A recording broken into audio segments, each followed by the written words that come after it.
네, 여러분 안녕하십니까? Good morning and welcome to the Smart Cloud Show 2021 Day 2. I'll be your MC for today. Continuing from yesterday, we're joined by IT experts and scholars today, so stay tuned until the very end. The event can be seen on Chosunbiz YouTube channel and official website.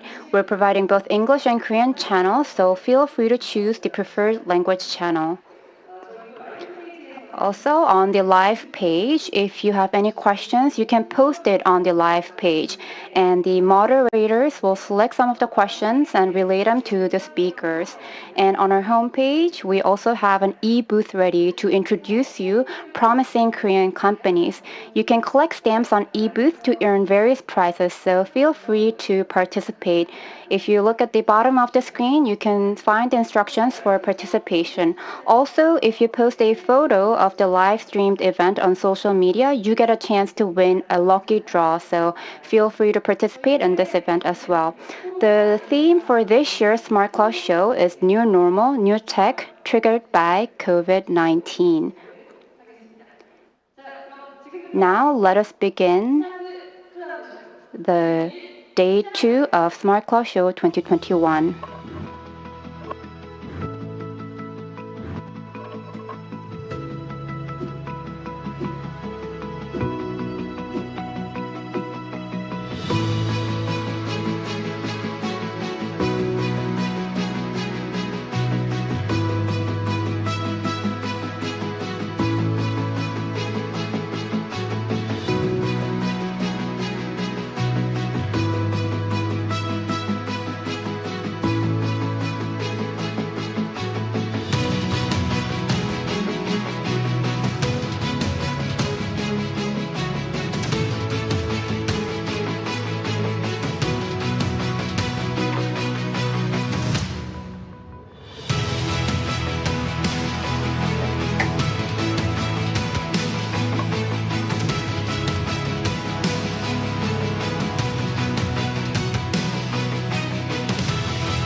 This year, once again, the opening video is really well made.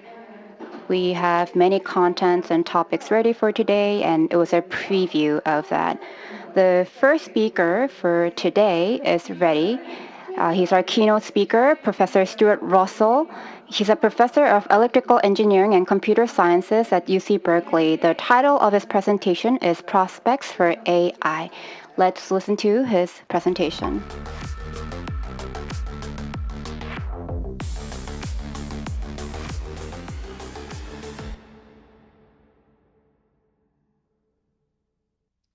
Hi, I'm Stuart Russell. I'm very happy to be invited to talk to you today. I'm very sorry that I can't be there in person, but we're all used to that now. So I'm going to talk about artificial intelligence, and in particular, where we are now and where we're likely to be going in the future. So to begin, let me explain how we in the field think about artificial intelligence. The primary construct, the thing that we build, is called an agent, which is something, an entity that perceives and acts. So data comes in and actions come out, and this process can continue over time. The question is, what is a good agent versus a bad agent?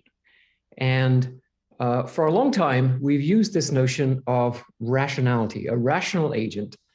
And this comes from formal definitions of rationality that were developed in philosophy in the early part of the 20th century and in economics and there was a famous book published by von Neumann and Morgenstern in 1944 that laid out an axiomatic or a formal mathematical basis for rationality. And so when AI began in the 40s and 50s, this notion of rationality in a rational agent was pretty much copied over from these previous disciplines to artificial intelligence. And it's so pervasive that I will call it the standard model of AI. And so in AI, we build machines that are rational, at least approximately so, which means that their actions can be expected to achieve their objectives. And this standard model actually is not just for AI, it's also for control theory, where we build machines, sometimes called controllers, that try to optimize a cost function, or in statistics, we try to minimize a loss function. In economics, we try to maximize a utility function. So in all these disciplines, the same basic principle applies. And in all these cases, the humans supply the objectives. We define the cost function, the loss function, whatever it is that we want the machine to optimize, and then the machine figures out how to do it and does it. So this has been very, very successful. And there are lots of different instantiations of the standard model in different branches of AI. So for example, in probably the oldest branch is combinatorial search and game playing.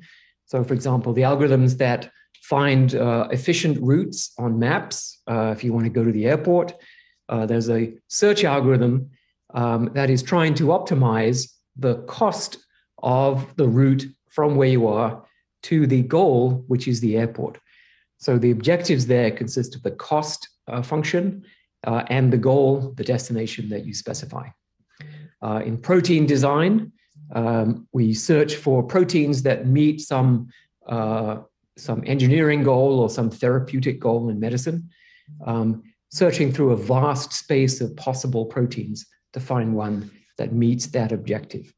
And recently, we've seen programs for playing Go, defeating human world champions. And again, the objective there is specified to win the game. The same in StarCraft, which is a large-scale video game. And so we see this as well in systems based on logic, which are used for software and hardware verification, for construction planning, for example, for data system maintenance, for rule systems that help work out eligibility for insurance payments or the tax that you owe. And in search engines where knowledge graphs are logic-based systems that answer maybe 500 billion queries every week. More recently in AI, we've moved to systems that allow for uncertainty, and they use probabilistic reasoning, and they maximize an expected value of the behavior. And so these systems are used for things as widely varying as intensive care medicine or nuclear explosion monitoring. And I'll show you a picture of that in a minute. What's been happening in the last decade or so that's made AI so prominent in the news is advances in what we call supervised learning, which is learning algorithms that learn to predict the output of a function given the input of the function. And they learn it from large numbers of examples of input and output values. And this is a discipline that has been growing since the 1950s. Early systems were used for things like credit scoring, fraud detection, and later on email spam filtering. And this is relatively low dimensional data. And more recently, we've figured out methods that are fairly reliable for high dimensional data, like images and speech. And to a large extent, appear to have solved some of these really important long-standing problems, like object recognition, like speech recognition, which are now routine off-the-shelf technologies that are used in many different applications. And then finally, another branch of AI is called reinforcement learning, where systems learn not just to make predictions, but actually to choose action. So AlphaGo, the Go program, is an example of this. It combines search with reinforcement learning to learn how to evaluate positions on the Go board. Some of the self-driving car algorithms use reinforcement learning to learn how to drive. Trading algorithms use reinforcement learning to learn how to make more money, and so on. So these systems are powerful, they are useful, but as we'll see, there's going to be a point at which we can no longer use the standard model. So nowadays, we have very capable systems. We have, for example, self-driving cars that are starting to be in fairly regular use. It's a very, very difficult problem, but we're, I think, quite close to practical deployments in many cities. As I mentioned, AlphaGo defeated Lee Sedol, one of the greatest Go players of all time. Right now, at the United Nations in Vienna, a large-scale probabilistic reasoning system is listening to the entire world to detect evidence of nuclear explosions. And this is a satellite map of a satellite image of a little piece of North Korea, where an explosion took place and was detected immediately by that large-scale probabilistic reasoning system with a location accuracy that turned out to be much better than the assembled experts, the geophysical experts from around the world who spent several days examining the data to try to figure out what happened. One of the most prominent examples of machine learning applications in the last decade has been ImageNet. So ImageNet is a very large database of labeled images, so just photographs taken from the web and then labeled by hand to say what kind of object is visible, is featured in this image. It has millions of images and more than 20,000 different categories. And there's an annual competition. And you can see here that from 2010 to around 2015, the error rate of algorithms that learn to classify images in this data set has dropped from around 30% down to below 5%, which is about as good as a well-trained human, a human who spent several weeks looking at this kind of data and learning the categories. And since then, the error rate has gone down to about 2%, so considerably better than the human ability to recognize objects in images, which is a quintessentially human activity. So this kind of performance led to an enormous explosion of interest in AI, with tens of thousands of researchers and billions of dollars in venture capital, and pronouncements from world leaders that artificial intelligence was going to be the most important technology of this century, and whoever succeeded in creating real general purpose AI would achieve domination over the world. So quite significant kinds of statements. Recently, there has been reason to question exactly how good these systems are. So this is a paper from a group at MIT published last year. And they tried to identify which pixels in the image, in the photograph, is the algorithm actually using to classify the object. So let's look at the object in the top left, which is obviously a parachute with a person dangling from below. But if you look in this, we see that the pixels the algorithm is paying attention to are just pixels on the sky. In other words, it's not looking at the parachute at all. And it simply turns out that in this data set, looking at those pixels and seeing that they're all blue, or particularly a light blue, is enough to recognize that there's going to be a parachute in the picture. If you look at the picture of the dog or the panda, again, you see that the algorithm is looking at the vegetation and not at the object at all. So it's picking up on some very simple regularity, typically just color and texture, And because the color and texture turn out to be specific to that particular kind of object in this data set, the algorithm doesn't bother looking at the object at all. So in fact, perhaps we haven't achieved accurate object recognition at all. We've really just achieved accurate detection of simple color and texture regularities in a particular large data set of photographs. And this now is starting to concern people. Another thing that we found is that many machine learning models that were thought to work extremely well in the lab, where they were trained and then tested on data that they hadn't seen and did a very good job on the data they hadn't seen, then when they were put in the real world, they turned out not to work very well at all. And again, this is because the machine learning algorithms are extremely good at picking up on regularities that are invisible to us, because we know that those regularities, like the color of the carpet that the dog is sitting on, we know those regularities are irrelevant to the real task. But of course, the algorithm doesn't know that, right? I mean, when it sees the label that this dog is this image is a golden retriever, it doesn't know that it's referring to the dog. It just knows it's referring to the photograph. So for all it knows, the words golden retriever mean dark green grass or red carpet, and it learns that regularity, whatever is easiest for it in the data set. So I think that people are now well aware of these problems, and I hope they will tone down some of the more excited claims that they're making about the capabilities of AI systems.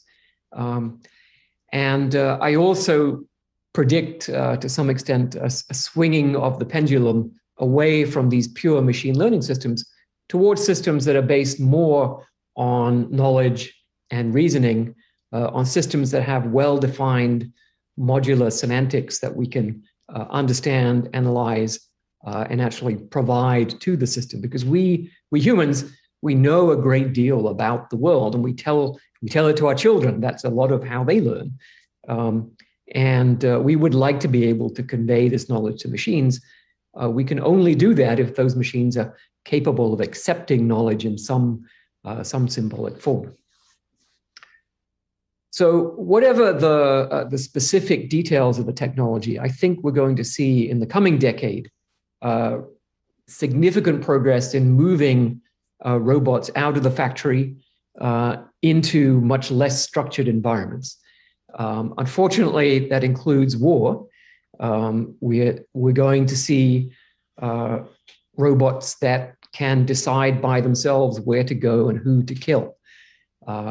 And I've argued elsewhere, for example, in the film Slaughterbots, that this is an extremely bad idea. It creates a new form of insecurity, a new form of weapon of mass destruction that is likely to cause enormous disruption in international security. More hopefully, we will see them in roads, in warehouses, in mining, agriculture, and I think eventually in the home. I'll show you some examples of robots for the home, but I think it's still a very, very difficult problem. The home is a very complicated place with many different kinds of objects, including people, and fairly complicated behaviors that are required to be really useful. In the online world, I think we'll see a lot of progress, particularly as we see better and better language understanding systems in things like personal digital assistants, which can improve the life of people by making many things easier. I know many of you in this audience are high-level executives, and you know very well that without your executive assistants, your life might be quite a lot more difficult. But in fact, all of us could use a really good assistant, and now perhaps in this decade, they can have one. It'll just be an AI assistant. Another interesting development is a global vision system. So we have satellite imagery. We have satellites now that image the entire world every day at pretty high resolution, something like 50 centimeters per pixel.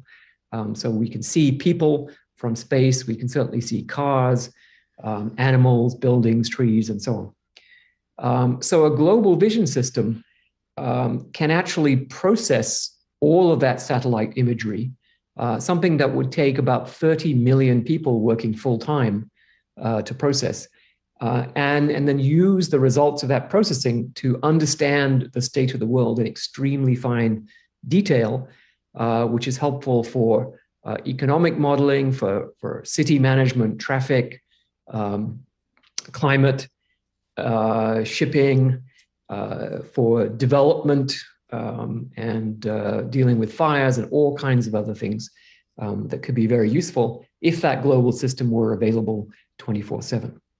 And of course, COVID is very much on everyone's mind, and global monitoring and response system for any new disease that could emerge, as well as, of course, serious diseases we already know about, like Ebola, would be very useful indeed. And I think AI can contribute. It can't really contribute yet to treatment or testing methods. These are problems for biology and medicine. But monitoring, integrating vast amounts of data from many, many sources around the world, and developing detailed predictive simulations, and therefore the ability to develop response plans that will be effective and can be rolled out extremely quickly, could be enormously valuable for the future. But we are not yet close to general purpose AI. An AI system that can do pretty much anything a human being can do, can learn to do it very fast and effectively, using vast amounts of data, knowledge, and computation power.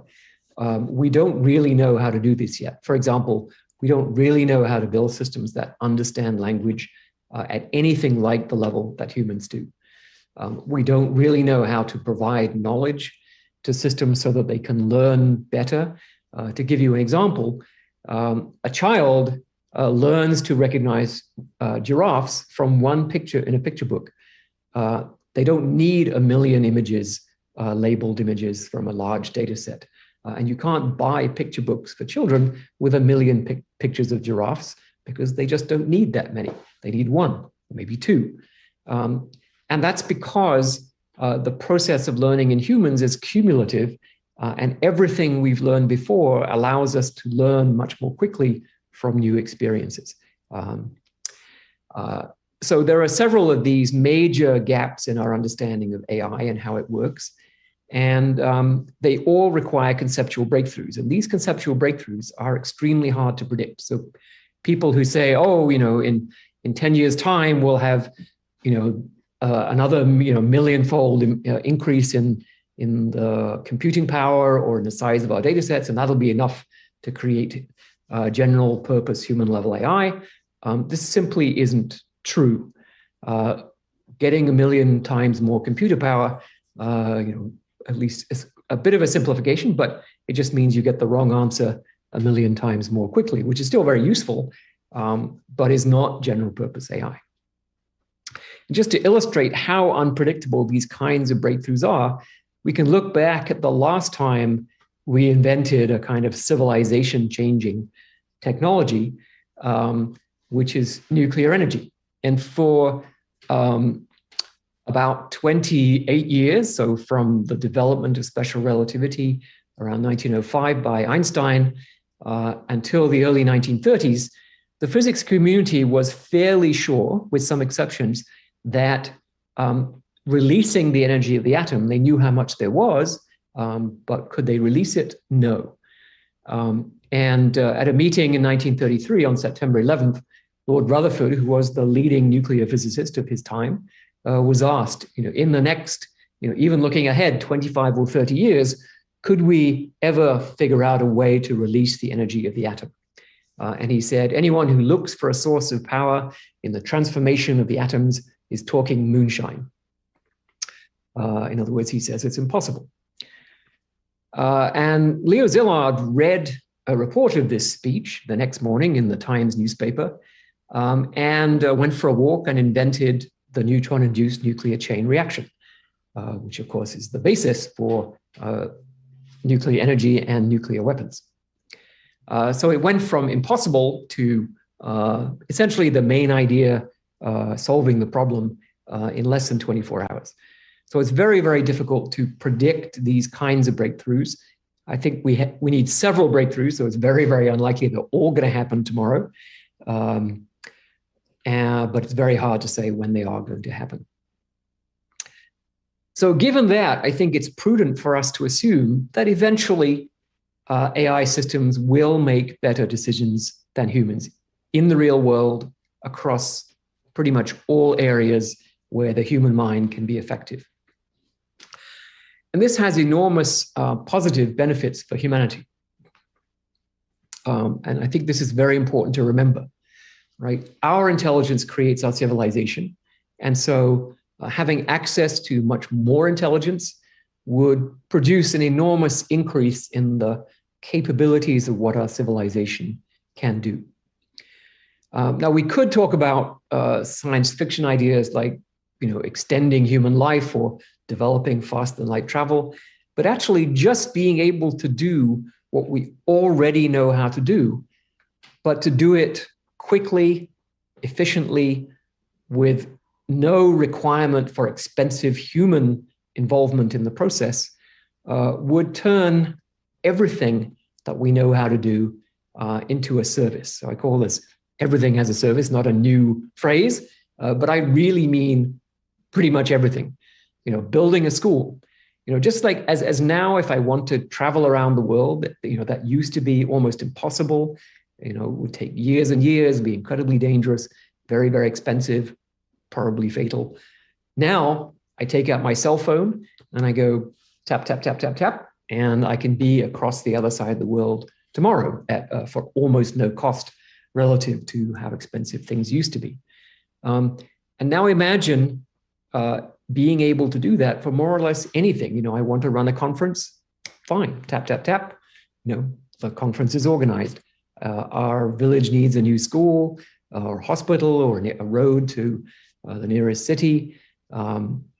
Again, all these things can be provided as a service at low cost if you have access to general purpose intelligence. It would need both the sort of cloud scale computing capabilities and the physical appendages in the form of robots to carry out tasks like construction and surgery and so on. And just using that to provide to everyone on Earth a regular standard of living as people enjoy in Korea or in Japan or in the United States or Europe, that would be about a tenfold increase in the GDP of the world.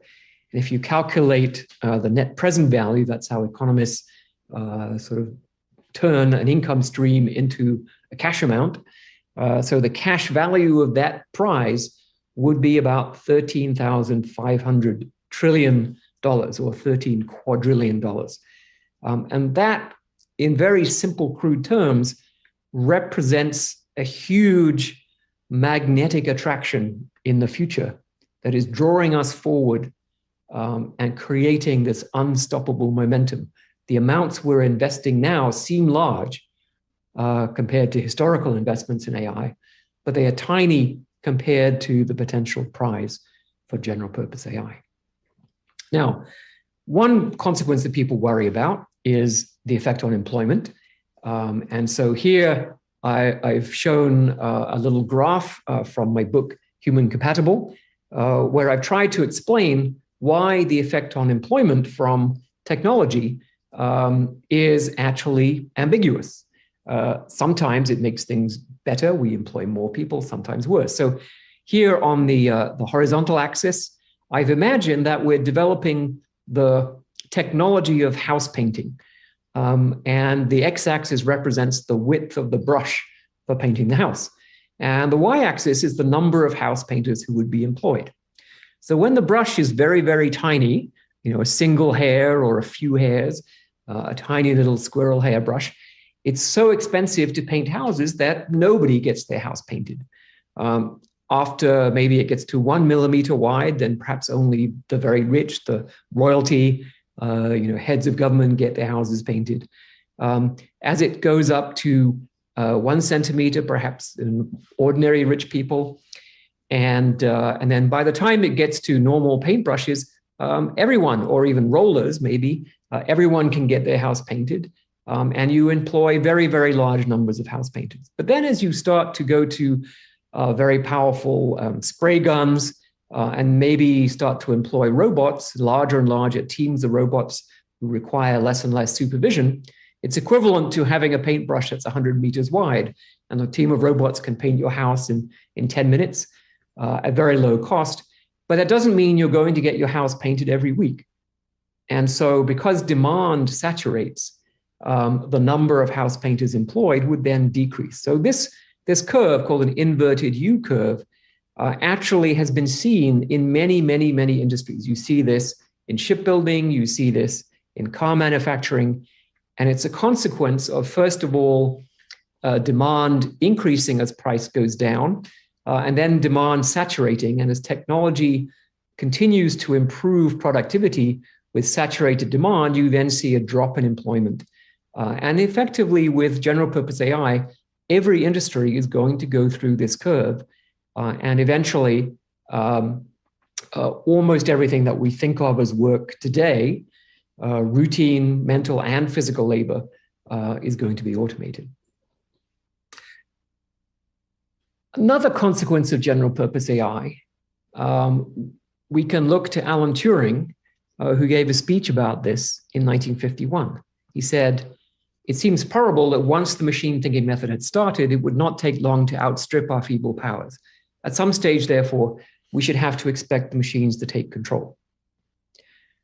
So he offers no apology, no solution. This is just his prediction for how the future is going to unfold. So I would like to understand why he makes this prediction and whether there's anything we can do about it. And I think the primary reason why we may lose control is something that I call the King Midas problem. So King Midas is a legendary king of Greece, and he asked the gods that everything he touched should turn to gold. And here, this is a picture of King Midas, and he touches his food, and then his food turns to gold. Of course, he can't eat it. He touches his water, and his water turns to gold. He can't drink it. He touches his family, and his family turns to gold. And he dies in misery and starvation. He got exactly what he specified, but he made a mistake. And this is the core problem, that when you follow the standard model of AI that I outlined earlier, humans have to supply the objectives in complete, precise form. And if we supply those objectives incorrectly, then we have a real problem on our hands, because now the machines are pursuing an objective that's actually in conflict with our true preferences about the future. And that's a conflict we cannot afford to have.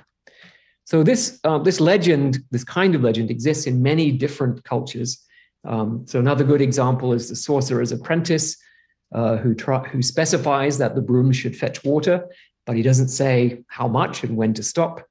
And if you happen to rub a magic lamp and the genie gives you 3 wishes, your third wish is usually, please undo the first 2 wishes because I've ruined the universe. Right? So this is a very old problem, but it's going to hit us with artificial intelligence as it becomes more and more capable, as it moves out of the lab, where we can no longer just press the reset button and fix the objectives and try again. But when we're in the real world, we have a real problem of conflict. And so if you think about it, the better the AI system, the more capable it is at achieving the objective. If the objective is wrong, then the outcome for humans is actually going to be worse. The algorithm can make an arbitrarily large mess of the world in order to optimize its objective that's incorrect. And it will also act to prevent us from interfering, because our interference would, of course, prevent the achievement of the objective. And so the AI system has an incentive to protect itself and actually to take preemptive steps against us if it thinks we might interfere with the objective that we have specified. So I've proposed in the book Human Compatible a new model for artificial intelligence where we don't supply the objective.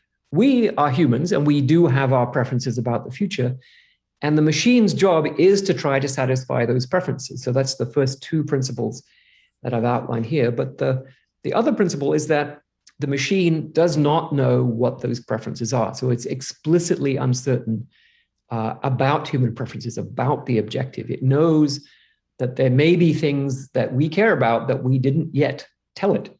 And that's really important because when you build machines on that principle, they behave in a very different way. They don't behave like a psychopath pursuing this objective at all costs and creating all kinds of problems for humans. And with this new model, the better the AI, the better it's able to understand what human preferences are, to learn about those preferences from us, and the better, of course, it's able to achieve them on our behalf. So we've turned these principles into a mathematical framework called assistance games. And in the basic game, there's one human and one machine. Obviously, there can be many humans and many machines. And in the assistance game, the human has some preferences, and I've here denoted them by the Greek letter theta. And we'll assume that the human acts roughly according to those preferences theta.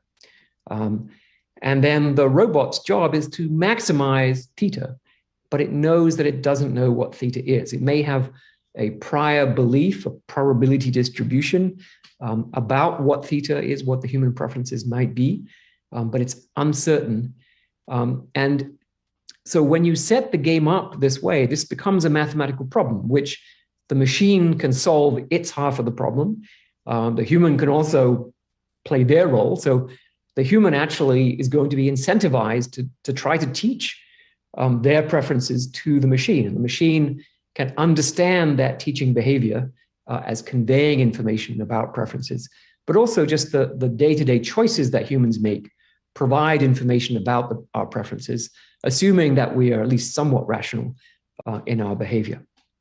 And when you look at the solutions to these mathematical problems, the equilibria of the game, if you know about game theory, we see that the behavior of the machine that's solving these problems is very different from the behavior of machines in the standard model of AI.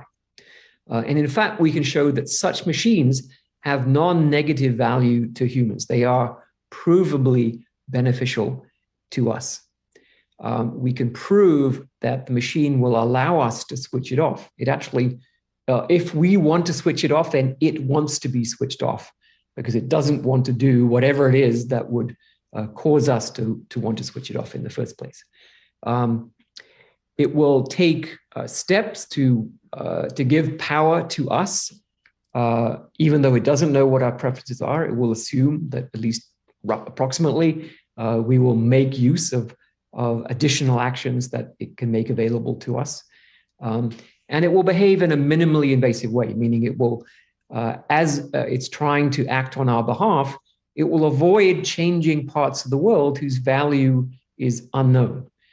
So it'll gradually acquire better and better models of our preferences about the future, and that will allow it to take more and more large-scale actions with bigger consequences. But always, it will change as little as possible of the world, consistent with what it knows our preferences to be. So in this new model of AI, there are a very large number of open research problems. For example, how does a machine act on behalf of many people rather than just one? Of course, many people can have many different preferences about the future, and that's fine. The system will have 8 billion different preference models. Learning to understand the preferences of each person on Earth is not very difficult. But choosing on behalf of all those people is hard. How do you aggregate their preferences and make a choice that involves trade-offs among the preferences of individuals? So this is a problem that social scientists and economists have studied, and moral philosophers have studied for thousands of years. One thing that became understood in the late 19th century and early 20th century is that many of the things that we want are not simply desirable objects, right? We don't just want a nice car or a big house. We want a nicer car than our neighbors or a bigger house than our neighbors. So these what are called positional goods, they have value because of their relative desirability compared to the goods or services enjoyed by other people. And that is a very difficult set of preferences for machines to deal with because they can't really be satisfied except at the expense of someone else. Now, should machines ignore these preferences? Perhaps, but they form a very large part of our view of the world, our view of ourselves. Even something as honorable as winning a Nobel Prize has value because nobody else has one. If everybody on Earth won a Nobel Prize, it wouldn't be valuable, right? And so we have to think very carefully about how machines deal with these kinds of preferences of humans. Another big problem is the fact that our preferences are plastic, meaning that they can be changed by circumstance, by influences from the outside. And our preferences today may be different from the preferences we have tomorrow. And the question is, well, which of us should the machine try to help? Should it help Stuart Russell today or Stuart Russell tomorrow? Because those two Stuarts have different preferences about the day after tomorrow. And so that's a difficult question that philosophers are still struggling with.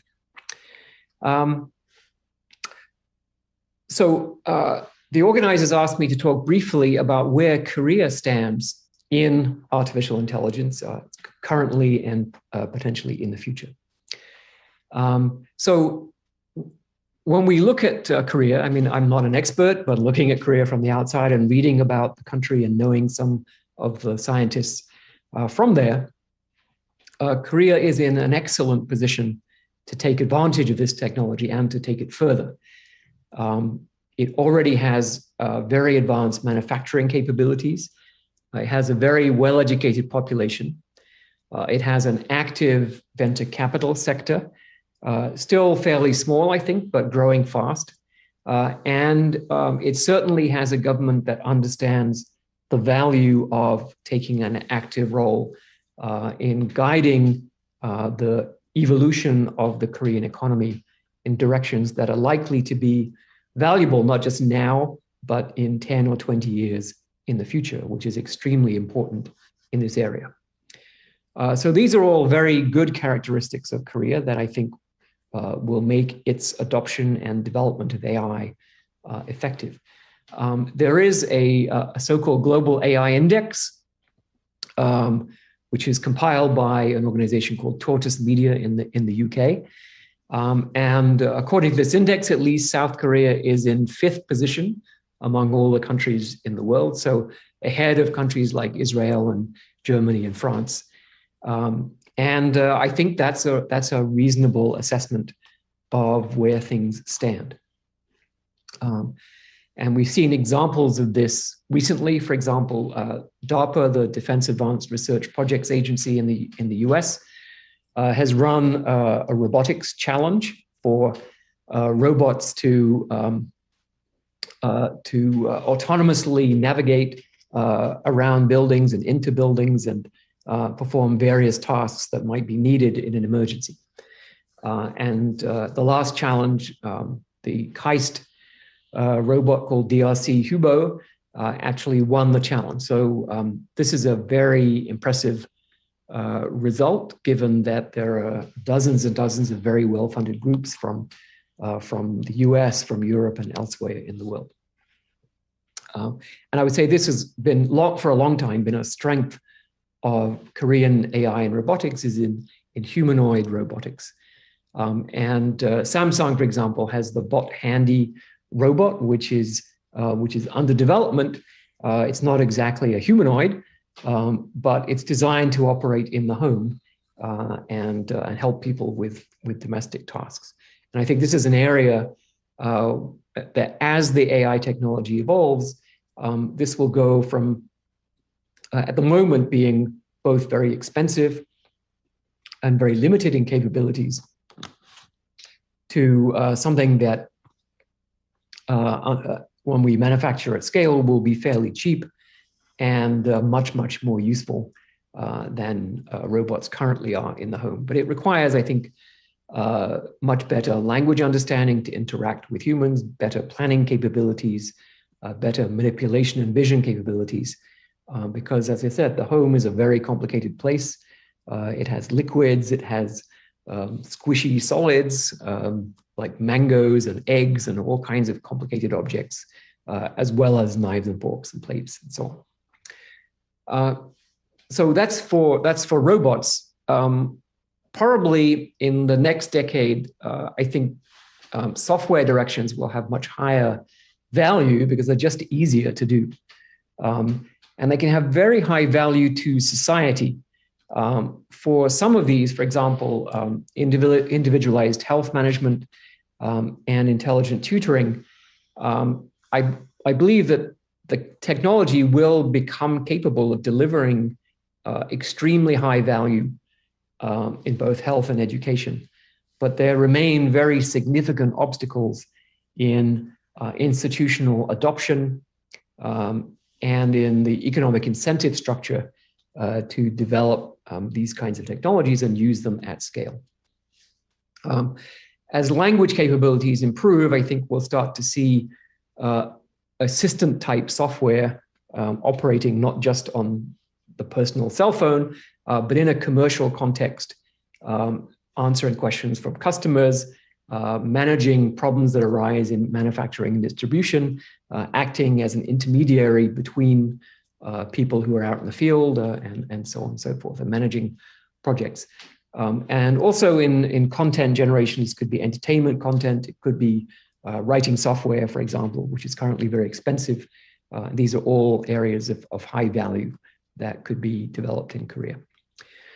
So I'm going to summarize now that the first point is that AI can deliver enormous value for humanity. And that's one of the driving reasons for the huge interest in its development.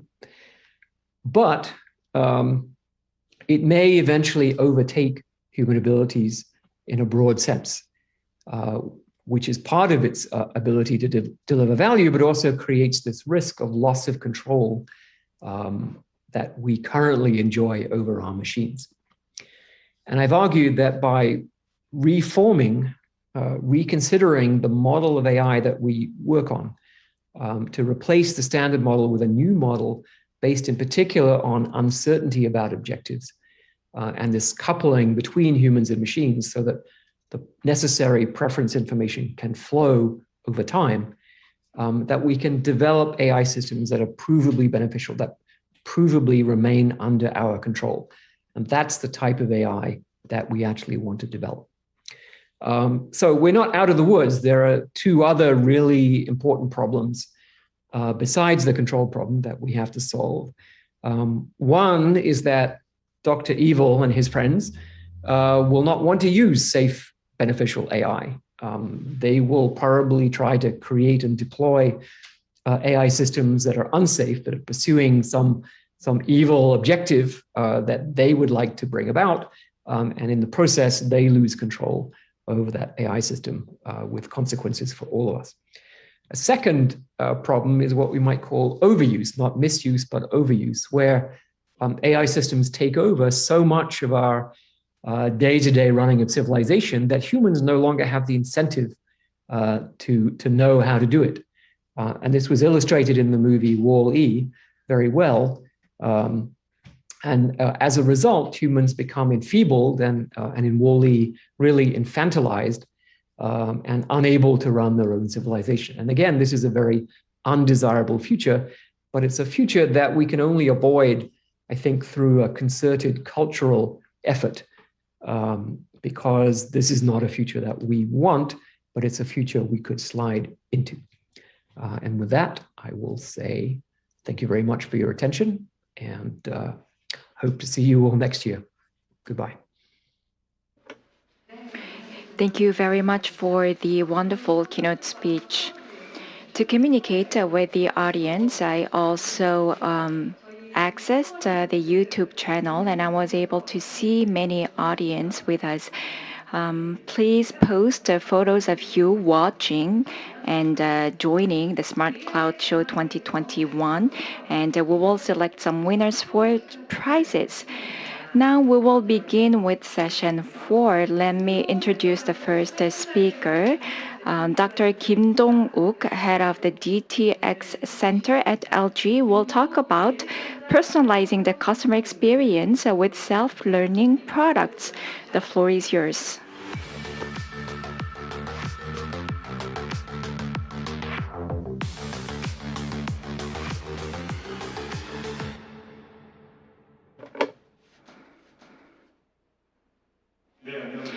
Good morning, everyone. As introduced, my name is Kim Dong-wook from LG.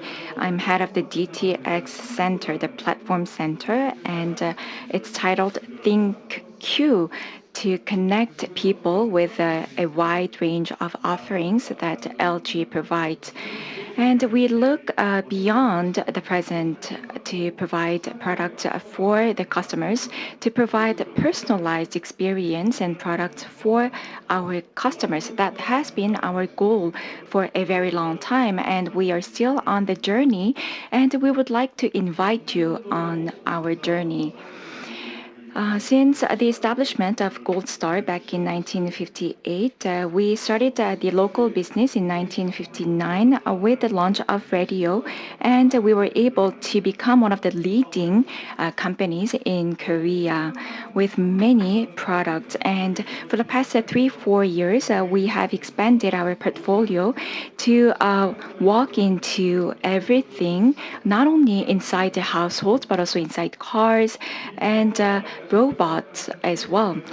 And we have 3 pillars that we have in our company. The first one is evolve, and I think that this is very much aligned with the topic of this conference, because we need to have software. Software is key to evolve, and everything evolves when it comes to software. And the same goes for smartphones as well. And until recently, products had to sell well and to be delivered well to the customers and consumers. And that was the job of the products and companies. However, because of the market demand, we had to change.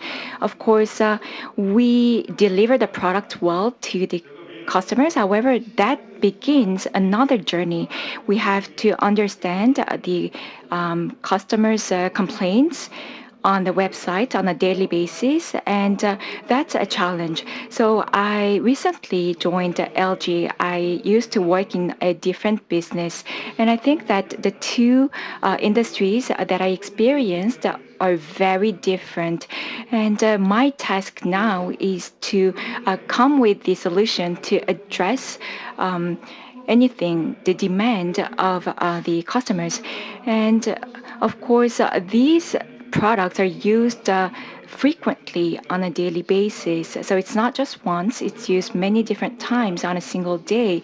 So we have to improve the functions. At the same time, we need to be able to boost the expectations of the customers. For instance, for the vacuum cleaners, every single household, their house looks different, and the environment is different. So no one expects the vacuum cleaner to clean well on day one. However, after a month or so, customers will be disappointed if the vacuum cleaner does not perform its job. And the same goes for TVs. Of course, the resolution as well as other functions have not been personalized, but we need to go there someday. We need to understand the exact demand and needs of the customers to provide such a solution and services. And since there are so many functions, most of the functions sit on the cloud, and that kicked off our cloud journey.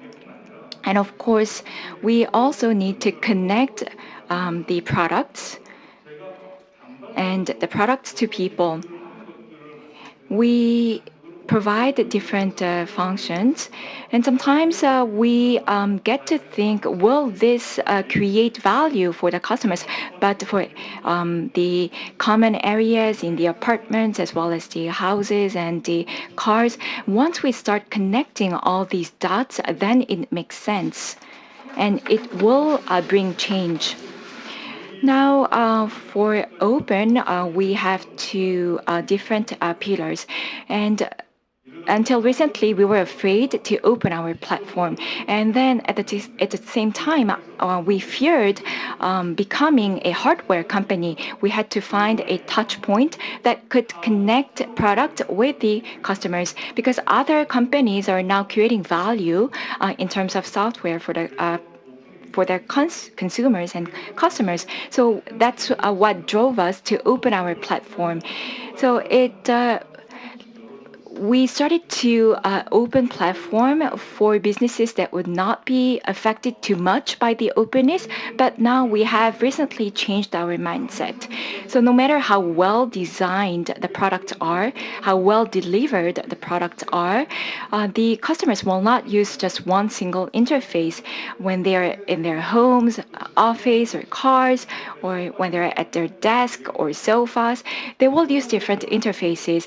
So for lamps as well, when they're inside the household or when they're out for vacation, they will need more than just one interface. And users are much more smarter than what we think, and they want efficiency. So instead of us doing everything from A to Z, we think that it's more important that we provide the choice and option to the customers, and we have now understood that. With that, we started connecting with the customers much more. Then, what are the products that are self-learning and that connect users with personalized experience?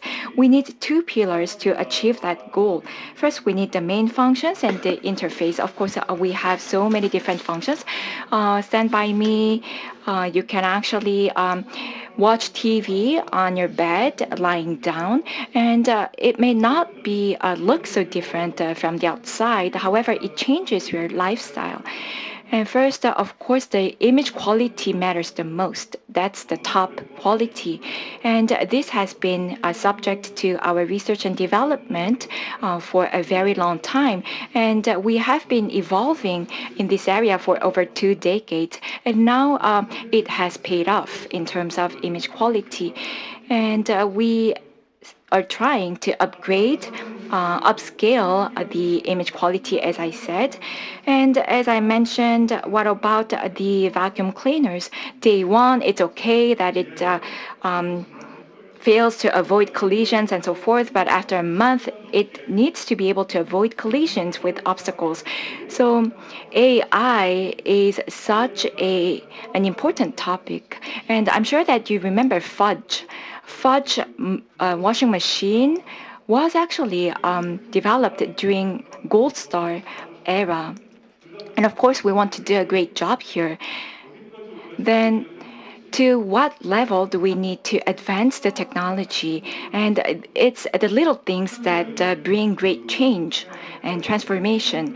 So recently, of course, what if we had some considerate people with us? I think that should be our mindset. By that, I mean that on day one, you have a guest at your house. He or she will not know the directions. It's the same for the vacuum cleaners. But then for vacuum cleaners, you're often disappointed too early. And the same goes for TV. You love watching entertainment programs and so forth. And if there was somebody who cared about what you watched, then he or she will tell you what the TV should be set to in terms of program, because otherwise that would mean that the TV is not that intelligent. And I think that the same goes for the cleaners as well. And of course, people have their different ways of washing their clothes. depending on the textile and laundry. So this is not an easy task, but we wanted to recommend the best conditions and settings for the people, and we wanted to be able to reduce noise with reinforced learning and AI. What about air conditioning, AC? Well, for me, it's not easy to manipulate the AC buttons. Sometimes it's too cold, sometimes it's too hot. So it's confusing. I mean, do we have AC for us or against us? And what we have, the functions that we have, are they set to the best of the conditions? We need to revisit that idea.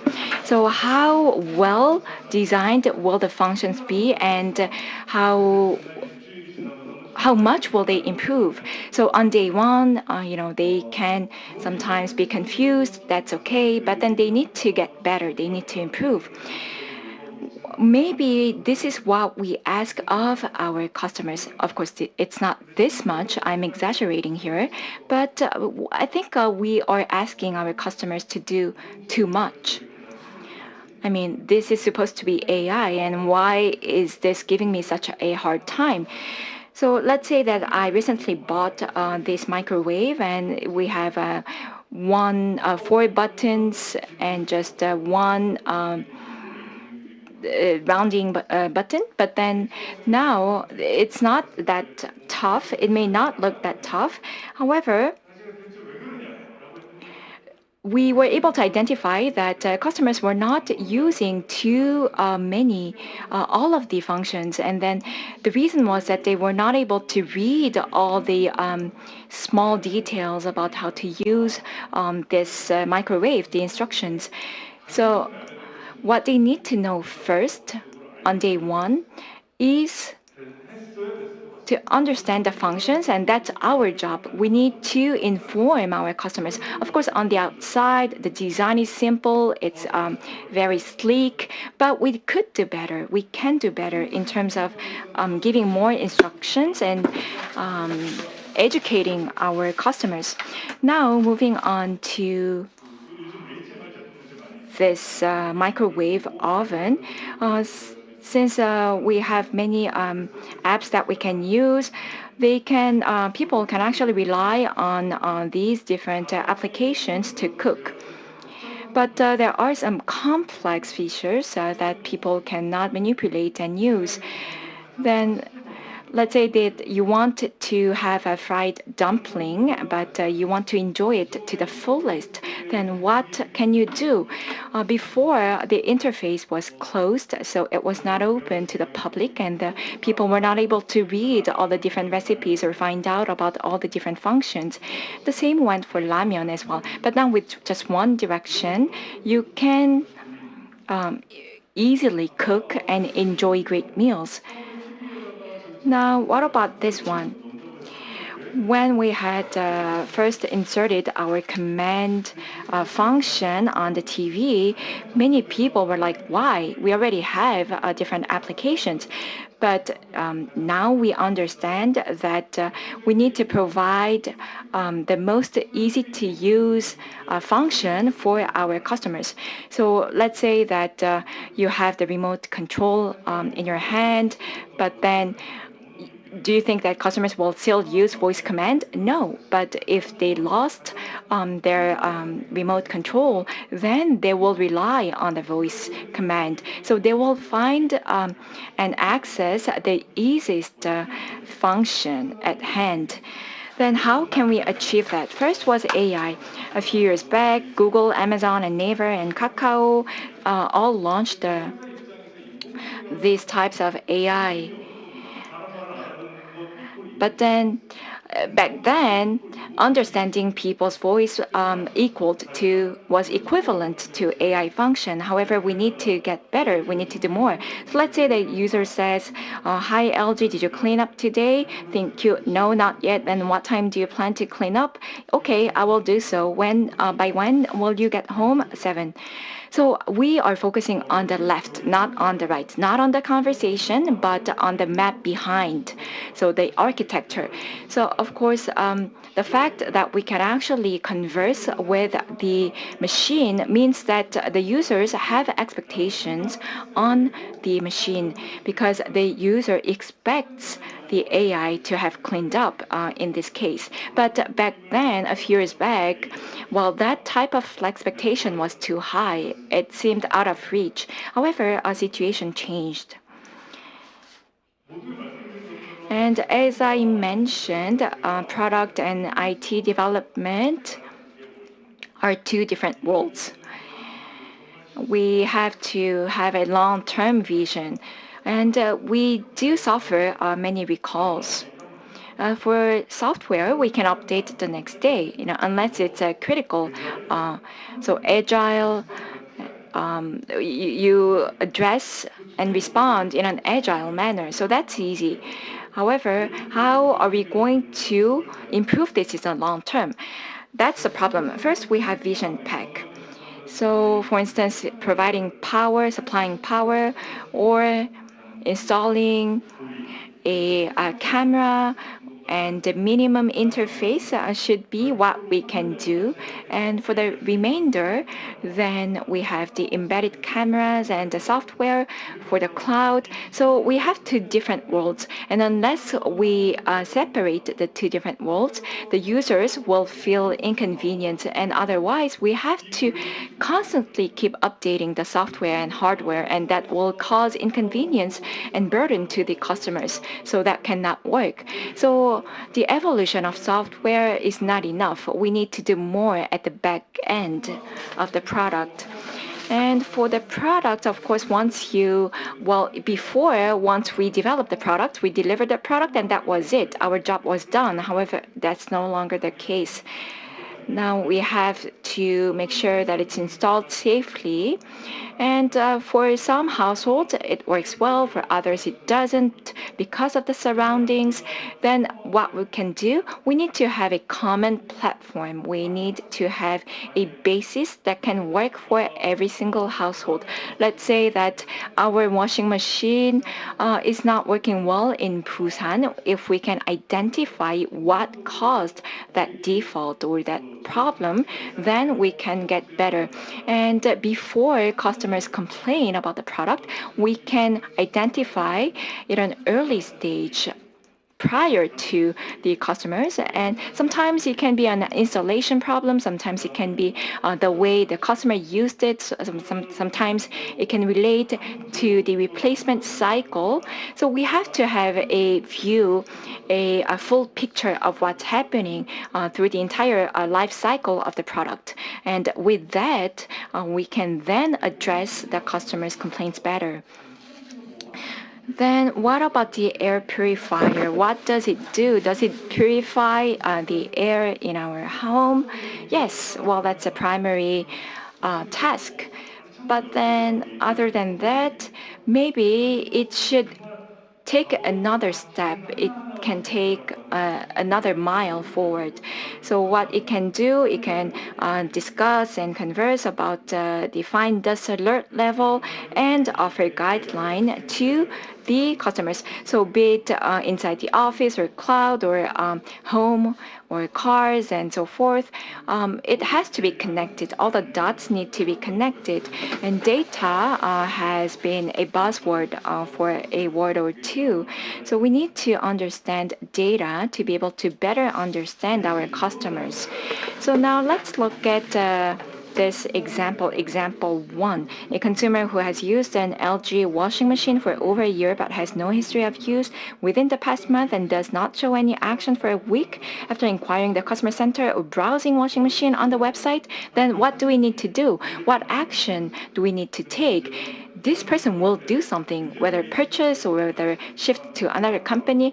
But then, as you know, once they shift to another company, they will not return. It won't be easy. So what we need to do, we need to understand the time sequence and address the problems in an appropriate manner.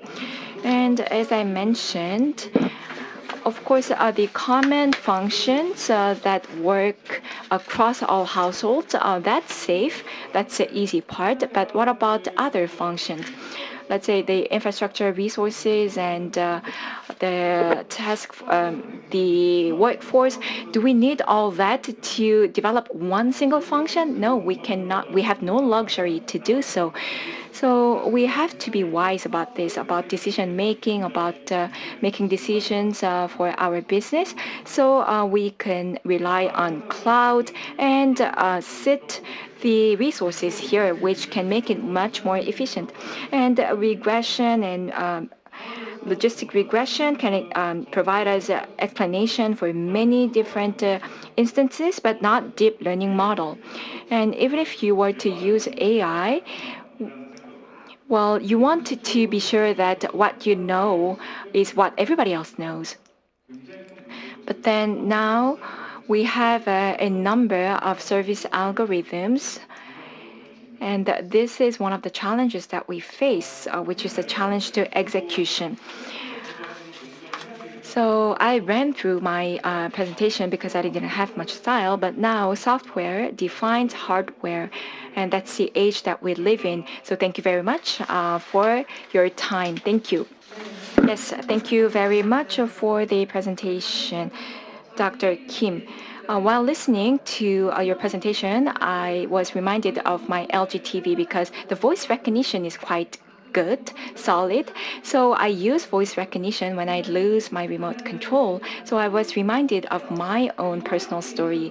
So thank you very much for the interesting presentation. And CLOVA is what I meet every single morning, and I'm very much excited to hear this presentation. Let me introduce the speaker.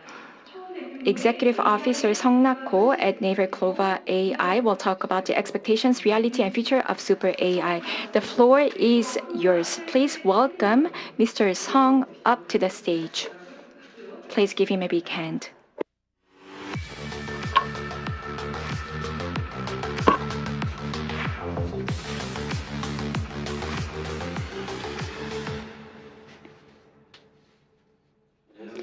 Good morning, everyone. As introduced, I'm Nako. I am part of the hyperscale AI at Naver, and as I was invited to this event, I would like to talk about the expectations, reality, and the future of hyperscale AI.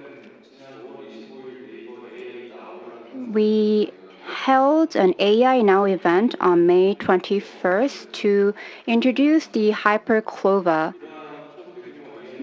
The hyperscale AI was discussed in this event. We talked about why we made this hyperscale AI, how it will develop going forward, and also discuss what the future will be with this hyperscale AI. Before I begin, I would like to introduce you to some of the solutions of CLOVA. CLOVA uses and studies various AI technologies of Naver and Line. And as you can see, we have CLOVA Dubbing, CLOVA Note, CLOVA Chatbot, CLOVA Contact Center, and CLOVA OCR. We are using various AI technologies.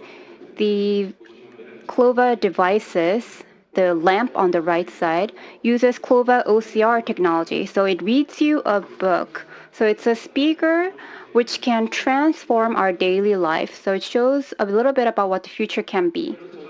As you can see, CLOVA does a lot of work in various different fields. We've been conducting this project for a very long time. To develop such AI, we need to finally define each problem and come up with individual AI models that will solve this problem, and also collect data to be refined and then use that in that model. And then based on the learnings, we keep reiterating the process. So it's a very repetitive process, which requires a lot of cost. And because we have to do a lot of tasks at once, the effectiveness is pretty low compared to what it costs. So the AI development process is very repetitive, as I mentioned, and it's also very costly.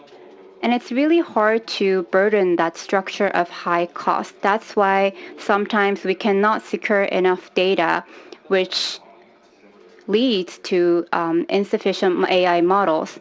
When you say AI, you want to expect a future which you have not seen. That's why you invest in AI. However, if you keep on researching into AI, you realize that you face a lot of costs so that your results actually become suboptimal.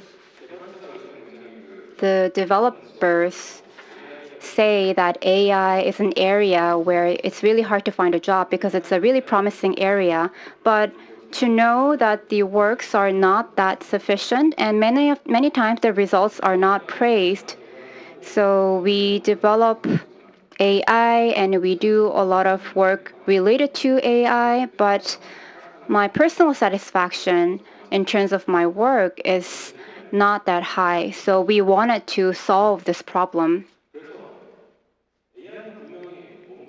We know that AI can be something great. AI can create big, good technologies, but we realize that we cannot be complacent. So we need to come up with solutions that will solve the current problems of AI. And one potential was the pre-trained model, Bertrago. It showed a lot of good performances. We confirmed this and found out that there are potentials for future AI models. Instead of using individual data sets, individual models, we can build a big model beforehand and use it for different data sets. Then this can also lower the cost and it can become more efficient in solving various different problems.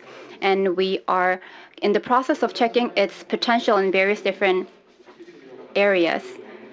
And scaling laws are some of the results of the GPTS studies.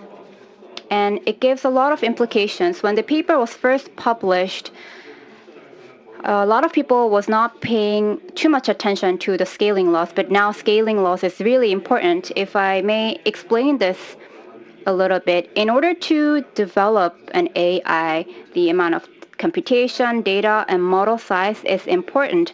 But the premise is that these three do not create a bottleneck, then the model performance keeps improving on its own, and the performance will improve to the extent in which we have not expected before. That was sort of the gist of the paper that was published. Now, this scaling law is being witnessed in different fields. So when it comes to developing AI, we have to think about whether we're applying scaling laws accordingly. And it can be used as a guide whether we're building the right AI model. If we try to use scaling laws in the previous problem, data limit, let's say we don't have that much data, but we have a bigger model. No, it's not going to lead to improvement because the data amount is going to create a bottleneck. And if the limitations for data is because the engineering and human annotation, and cause of human intervention is the lack of understanding. The raw data analysis is impossible for small models unless it's a human. So to solve this problem, we said that we need to come up with a hyperscale AI which can analyze this raw data. Then the system will be free of need of humans and the performance can be developed on its own infinitely. That's why the AI development method that we use is as follows. We are not making an AI model for individual problems, but we are sort of grouping these problems and we inject this raw data for all of this problem in a big model so that the big model can learn it on its own. So this big model sort of acts as a AI platform. And we're trying to leverage this big model so that it can service different problems.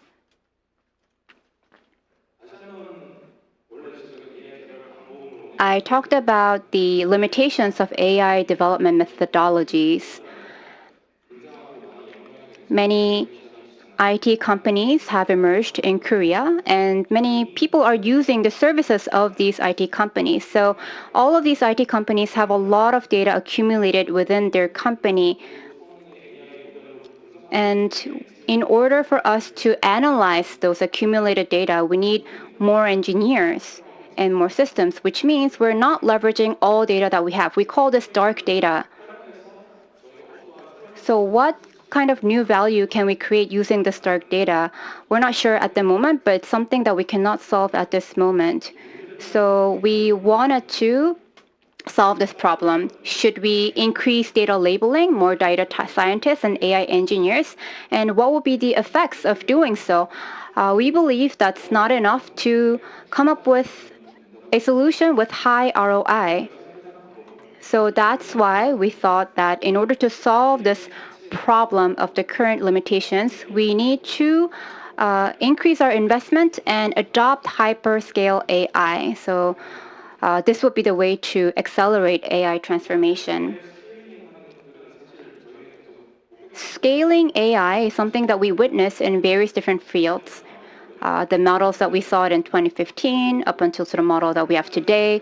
If you look at the parameters of these models, you can see that the capabilities are increasing. So in the past, the image recognition was not that great, but now it's doing really great. Or text understanding, text analysis, text writing, or even making decisions are all of these capabilities which we're not able to expect in the past, but now we're seeing this come into realization. This is similar to the history of semiconductor development. The chip intensity increased dramatically over time, and we saw various different technologies emerge due to this increase in chip intensity degree. So AI model parameters, as it increases, we do believe that we can expect more potential outcome using AI models. So all the IT giants around the world are investing heavily in AI. In order to build CLOVA, which is a hyperscale AI, we needed 3 elements. First, in order to generate infinite amount of computing data, we had to build a supercomputer. And to prevent any bottlenecks in the sheer amount of data that's injected into the supercomputer, we had to have the data itself. And also we needed models and infrastructure to create an AI model which would actually analyze the data. And that task is carried out by AI specialists, which we have at Naver. The supercomputing infrastructure of Naver is actually number 1 in country, and it's becoming more developed as days goes by. If you look at the amount of data that's in this supercomputer, the token amount is 560 billion, which is 6,500 times of GPT-3 data, and also 3,000 times more than the current Naver language model.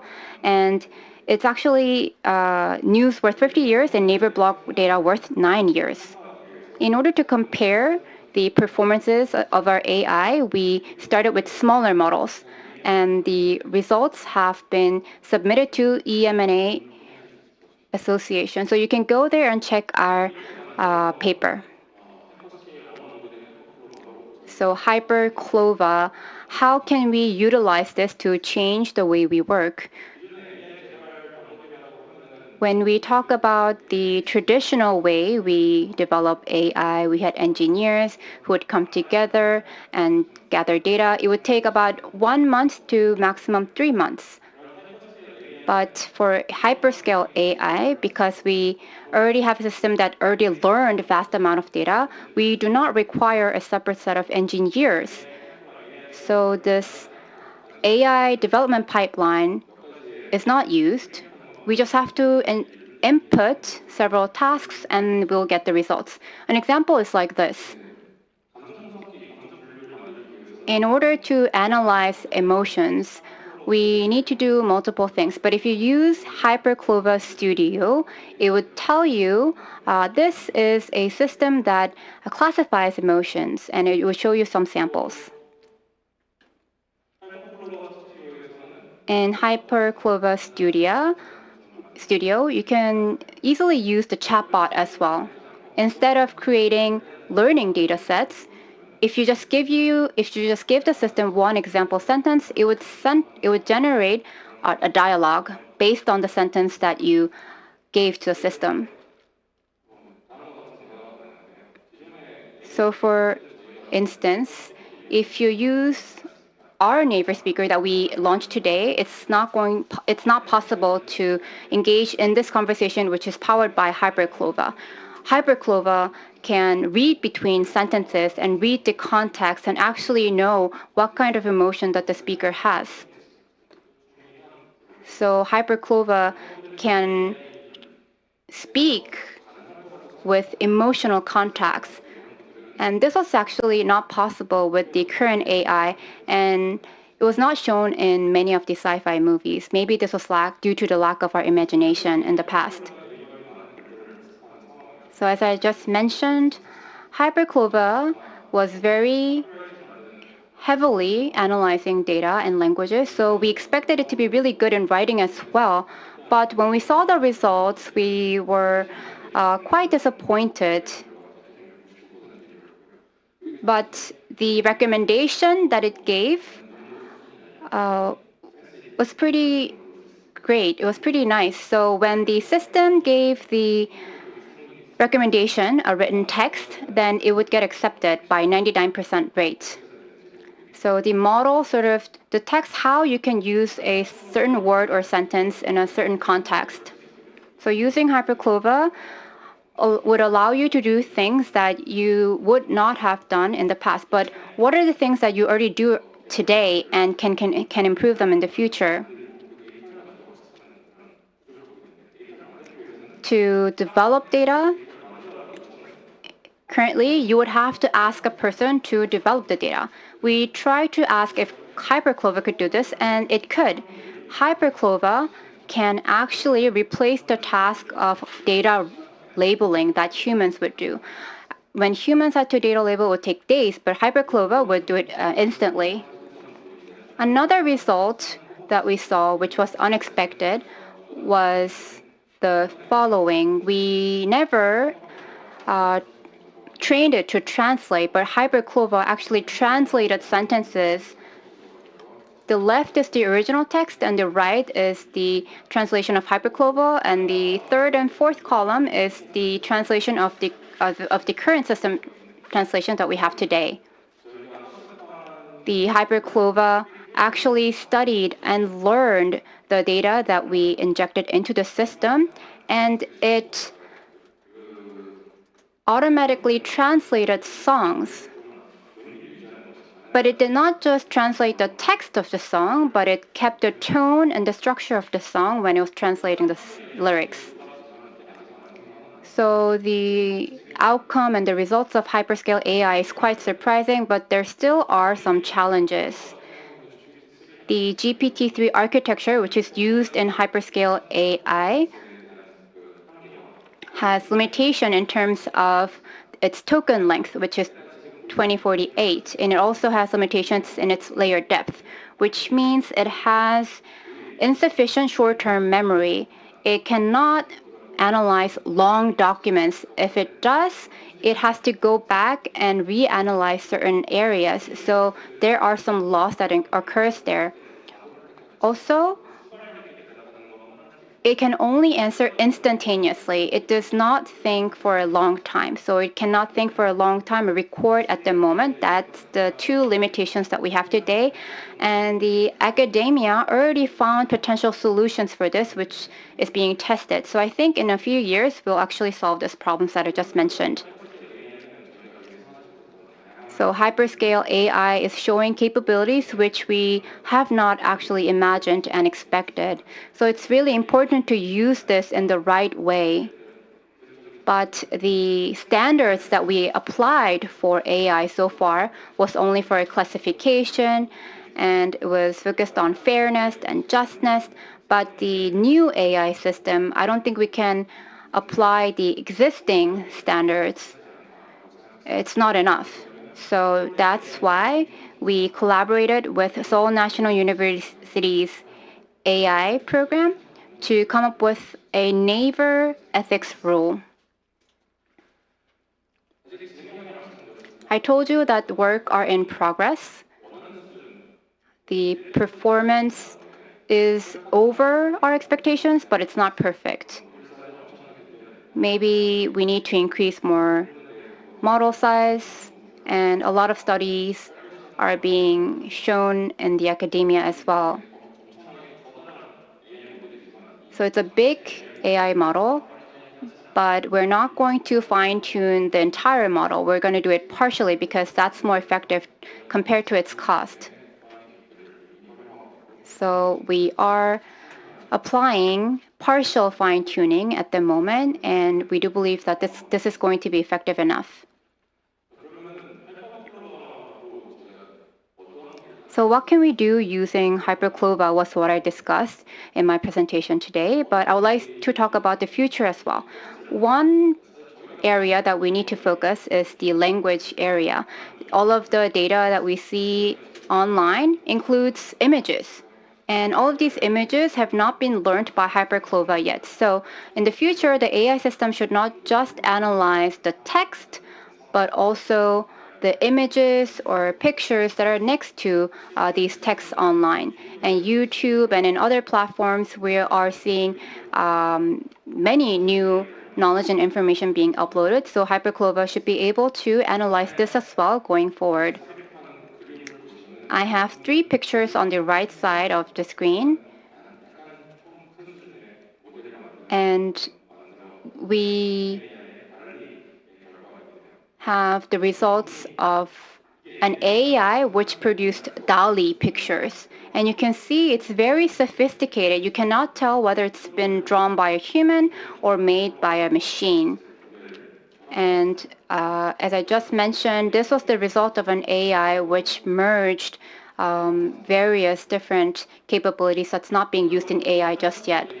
So hyperscale AI, I do believe, will become a data-centric AI in the future. That's a sentence to summarize the future of AI. All different companies own data, and these data will be fed into the AI, and the combination of AI will become the new form of business. Thank you. Yes, thank you very much, Mr. Tang, for the wonderful presentation. Now, we would like to invite the speakers of session 4 up to the stage for a panel discussion.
Yes, we will now continue on with SmartCloud Show 2021. I keep watching our show on YouTube to see the feedback of the audience.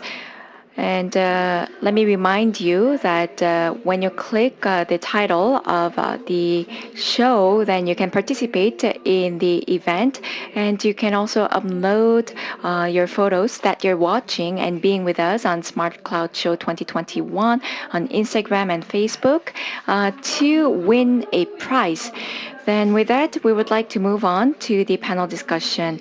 We have invited the speakers up to the stage for the panel discussion. Professor of Management at Kyung University, Professor Kyoungjun will moderate the session. Professor, you can now take the floor.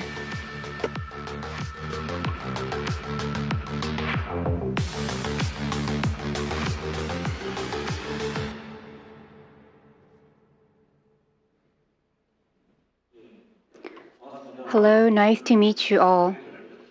It was great to listen to all the great presentations, especially our keynote speaker, Stuart Russell's Human Compatible book was very impressive when I read it. It's actually a textbook for all of those who study AI, and it's still being used as a textbook throughout the universities around the world. And it was actually an honor to see the writer of that book today in this event, and also it was nice to listen to about CLOVA by Chief Leader Nako, and Mr. Jeong-seo also talked about the user experience in AI. So I don't think I need to further introduce the two speakers, but I would like to introduce CEO Baekjun of Furiosa AI. Yes, hello everyone. Furiosa develops a high capacity AI semiconductors. Hello, my name is Baekjun Ho. To further understand more about the AI and to help the understanding of our audience, I do believe we would like to know more about Furiosa. Could you explain more about what your company does? So AI semiconductors is a familiar concept. It uses AI application. It optimizes AI application. It's an emerging semiconductor business. It's like us playing games, for instance. And gaming technology keeps evolving, and the graphics also evolve accordingly. And the same goes for semiconductors. So it's AI powered. It enables more advanced metaverse, and the semiconductors should be at par to that level to evolve together. So we have NVIDIA, for instance, in the market, but new architecture and new approach and new attempts are made by a wide number of startups, and we are one of them. So I think that going forward, the competition will be fiercer, and computation also will keep evolving and will advance, and we look forward to seeing much more innovations. Okay, let's hear more a little bit later. So after listening to the two presentations, I had several questions. So let me ask those questions first. I'd like to address this question to Mr. Nako. So any company can use CLOVA today, is that correct? At the moment, we are not providing this in the form of API yet, but I do think we are going to disclose this early next year. So next year, you say? And yes, we are going to cooperate with some partners and open on this up. So you're saying this is going to be launched next year. It's going to be at the same price point at GPT-3? Yes. When you're using this API, we're not trying to monetize this. So it's just going to be at low cost so that anyone can utilize it. what we're trying to do is trying to show these multiple potential. We did not build this with a set of purpose. We want to make the system available for people to use it as much as possible. So it depends on the data that's input. And for our AI, we are using Naver data. And so a lot of people can use this AI using Naver data set. Last June, I do believe GPT-3 was announced, so a lot of people was quite surprised to see this last year. When you were using Open API of GPT-3, which was the killer app for you? Honestly speaking, I'm not sure if you have a killer app using GPT-3. We saw some potentials, but recently I think the most practical use was a codex-based copilot. I think that was quite useful in coding, but as of today, we're just seeing various different potentials. We don't have a killer app yet. It needs to become more sophisticated. And I do believe OpenAI Codex was one that showed these potentials. Another question that I have is, this may be something that the participating audience may not know, but this fusion learning announced by GPT-3 was quite surprising. What about CLOVA? Can you do fusion learning? Yes, it's called in-context learning. If you give example sentence, it would learn based on that sample sentence. So you can do this. I showed you a sample conversation earlier in my presentation. So if you set a persona for that conversation, the AI would follow that. Maybe if it's a child, it would give a child conversation as a result. So we have checked this and it works. So then, is CLOVA a bit better than GPT-3 in terms of design? Because we already saw papers on GPT-3 and we referenced this quite a lot. But maybe when you were developing CLOVA, you were trying to complement some parts of GPT-3. GPT-3, GPT-2, or Transformer, all of their architectures are similar, but the learning process is not all disclosed. So we are focusing on the stabilization of learning when we train this big model, and we're trying to focus on changing the tokens for the Korean language. We're all wearing a mask, so I'm not sure if it's my problem, but I can't really hear you. So can you make sure that you speak up a bit louder, please? The next question, I would like to ask a question to Mr. Jang Jong-sun of NCSoft. Your presentation was very interesting. As a game developer, NCSoft is trying to apply AI throughout the game production process. And you also showed an example of this baseball team that NCSoft has. But standard broadcast is not that fun, and depending on the TV channel, it would have a biased broadcast. But I guess using the service that you just mentioned, I do believe that we can customize the broadcast. So your presentation was very interesting, but the question I have for you is sort of related to what Professor Russell said during his keynote speech.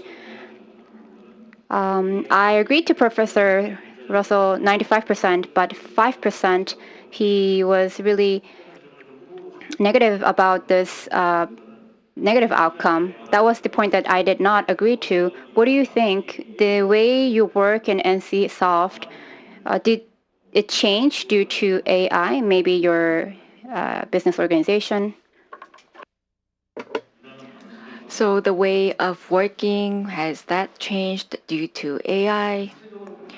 Well, to give you a bigger picture, then I guess when it comes to the occupational types, it can be the specific tasks, or it could be the same occupation, but the specific scope of work that the members do.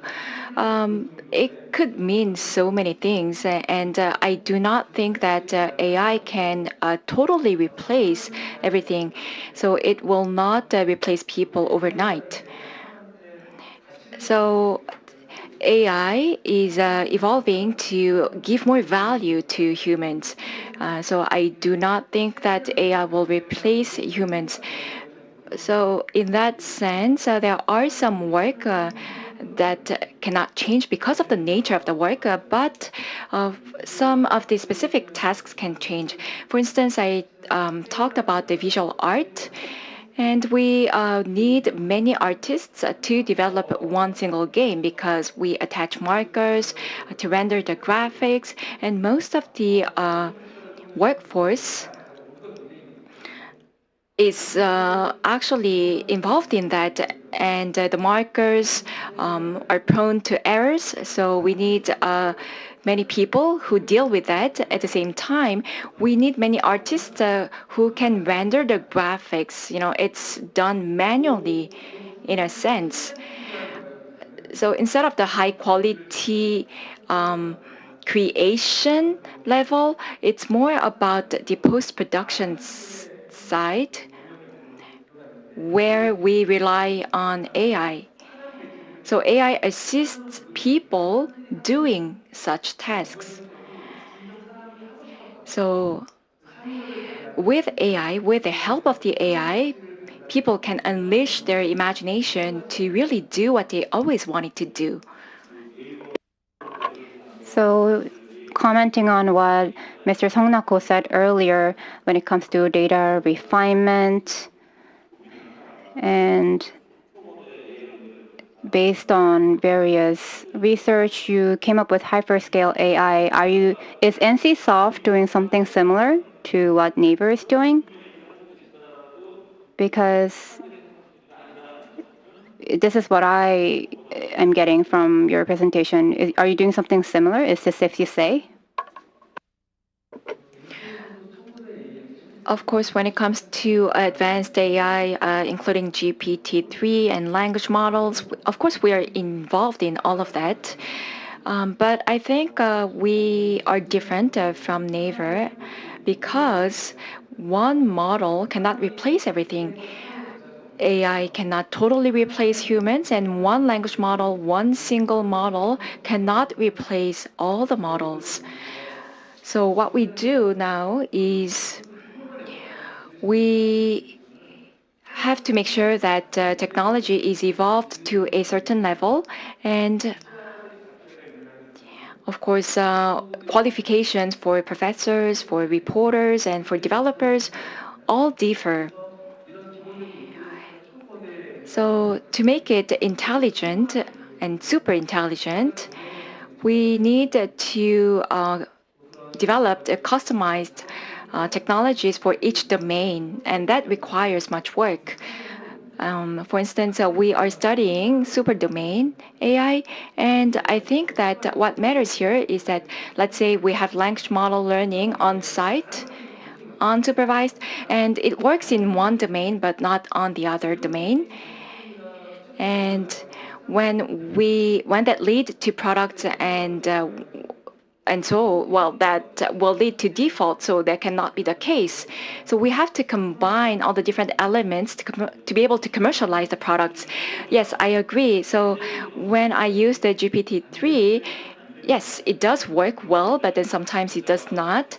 So that's why, I talked about the killer application for GPT-3. And I also asked a question to Mr. Song. That was the motivation behind my question. And now moving on to Furiosa. The Tesla AI Dozo was recently unveiled. What's your impression of that? Also, from Furiosa AI's perspective, what was your take on that? Yes, so at the end of the day, Tesla wants to bring autonomous driving into reality. It's a leading company that pursues that. So it's one of the very rare cases using vision. And to scale that up, we have to go vertical. I think that was a case that clearly showed that to be able to do AV, then we need to sophisticate the algorithm. At the same time, to the models, we need to embed the models and to bring that into life. But the computation at that moment, if it consumes too much power, for instance, if it's too costly, then it cannot be embedded in the cars. Then at the last stage, right before commercialization, we will hit hurdles. So computation to the algorithm and everything should be verticalized, because otherwise we will not be able to gain competitiveness in that field. So I think that case showed that at the same time, we also need to have solid training, and Tesla actually extended to the training field. If you look at the Dozo chip, I think it's not that commercialized. It's not it cannot be applied widely, not yet. It was just for Tesla. So I think we still have a long way to go in developing the advanced solution for that. But of course, developing a semiconductor chip requires extensive R&D. So if you think that this is worth it, then you should jump into it and become the winner.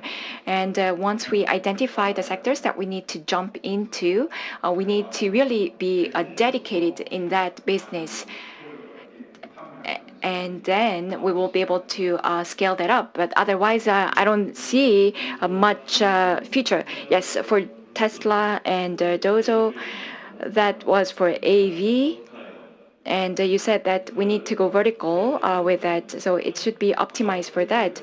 Then you also talked about Furiosa and Metaverse. Then what would be the vertical optimized for Metaverse? Well, we will need to look at the market, how it rolls out and develops. But it's a keyword that we are paying attention to. Metaverse is, of course, something that we are keen about. And yes, we will definitely look into that. Let's say that it's a AV market, and you have machine learning chip for that, and you have Metaverse machine learning chip. How will those two chips differ from your perspective? Well, it's not my area of expertise, but the neural network model will differ, and that will drive the technology. But I think that the leaders here present up on the stage are better experts than me. But let's say that we have the foundation model that can converge all the different models, and then we should transfer that to a different segment of models. And that's the prediction of many people. But despite such anticipation, the one for AV and for Metaverse will be different. That's at least how I view it. For instance, instead of one chip covering both areas and domains, I think the architecture will differ. I think it was in 2015, Naver started to develop chatbots like Tok, and you said it's not easy to automate it.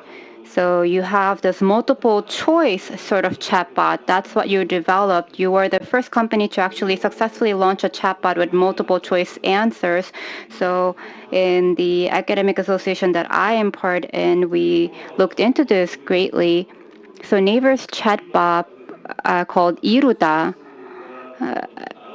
When will we see a similar service like Iruda?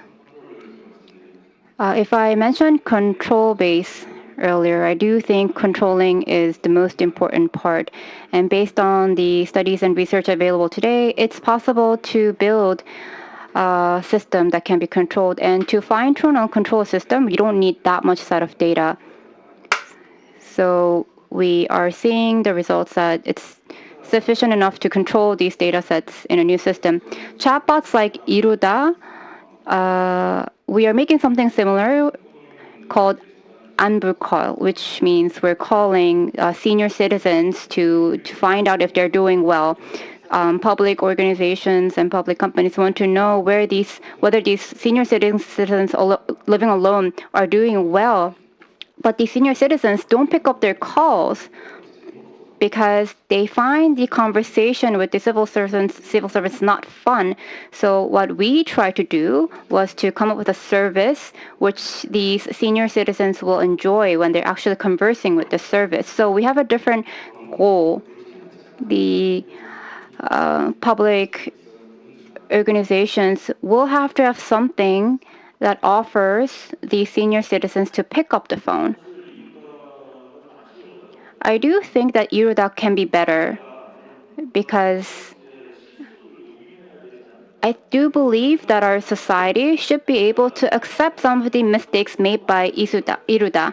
You know, it made a mistake on same-sex gender, and people are too harsh on these systems. I do believe we need to be more acceptive, and I don't think the system made a mistake when it made a comment. So I do believe that our society as a whole should be more lenient toward the system because, you know, if a human makes a mistake, yes, a person may die. But if a chatbot makes a mistake, you know, it just shows that the system has limitations. It's not for or against gays and lesbians. So I do believe it can be actually more beneficial because people can learn from the fact that systems are neutral. As you just mentioned, systems cannot make a decision on things where we cannot say whether it's right or wrong.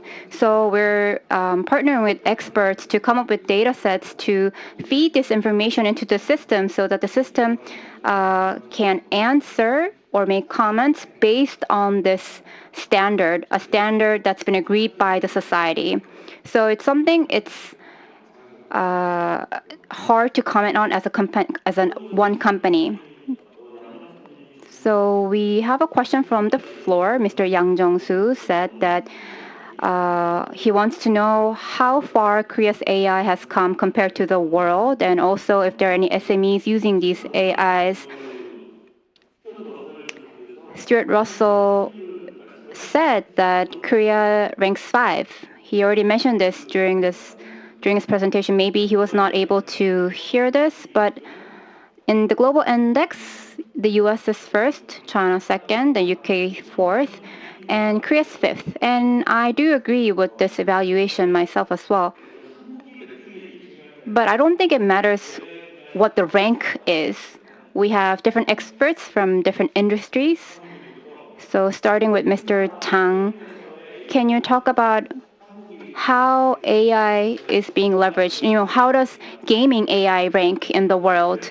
And Furiosa also, could you comment? You know, Naver, can you also comment how AI is doing in terms of the global ranking? Well, that's a very difficult question, but a question that I received quite often. Well, if it were the national competitiveness level, we need to look at the top tier industries as well as the number of published papers. Those could be used as benchmarks, and we could maybe come up with a rank based on those elements. However, we do not have an annual competition for AI. We do not get tests. So the rank itself does not mean much. What's important is for all the different domains, and for NC, it would be game. What is the ultimate value that we want to achieve, and does AI enable such value? Can enable such value. So I think that should be the perspective that we should take. In that sense, well, based on AI, NC can develop and launch games in every single country around the world. We do have such a competitiveness. In that sense, we boast a top-tier competitiveness in AI, but is it for all the different types of games? Well, we cannot be sure because we don't have a contest for that. But NC does have the right technology to enable that. Yes, thank you very much for that. So now, Mr. Peck, I want to ask you one thing. So now, can you please assess Korea's chips and for Korean chips to evolve, what efforts do we need to take?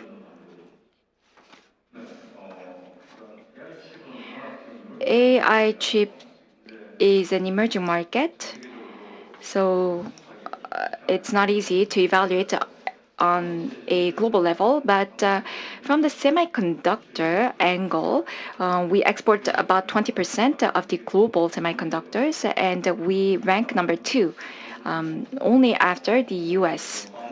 And our foundry is also at the top tier because Samsung is number 2.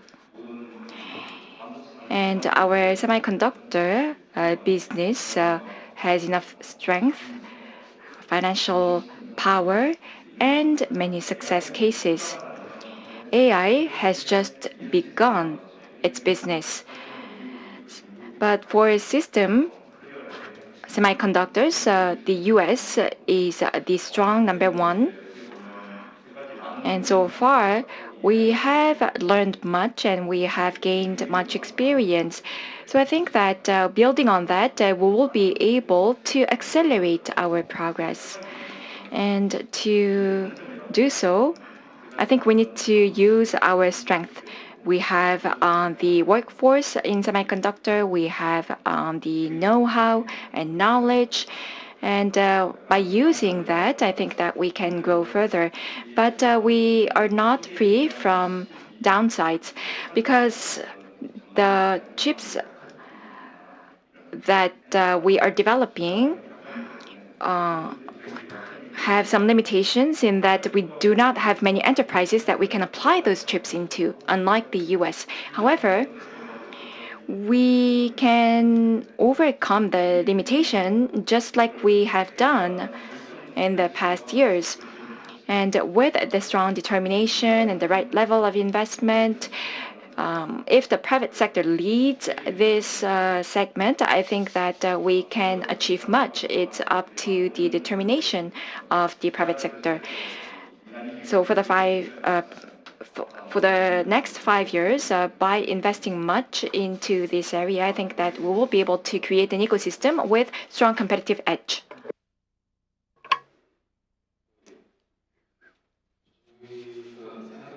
As for us, as Mr. Peck mentioned, the foundation model AI, I think we can look at it in 2 parts. So pre-foundation AI, we saw ourselves to be not lagging behind IT giants. And I do believe in certain aspects we're actually doing better than these IT giants. But we need to be able to make sure that these services and technologies are not just used by us, but by everyone else. So not just Naver, but Korea as a whole, during our IT boom, we launched many technologies and solutions and services, but ultimately it was all sort of acquired by the US, so that was quite unfortunate. If we share many of our results with foreign researchers,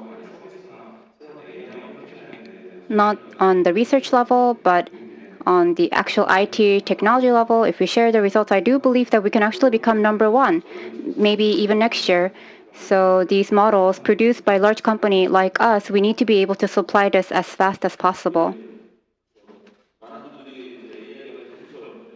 Many people want to know, how are we doing in terms of AI? What's our ranking globally? That's the question. But I don't believe the number of papers matter. What matters is the power and the competitiveness of a company.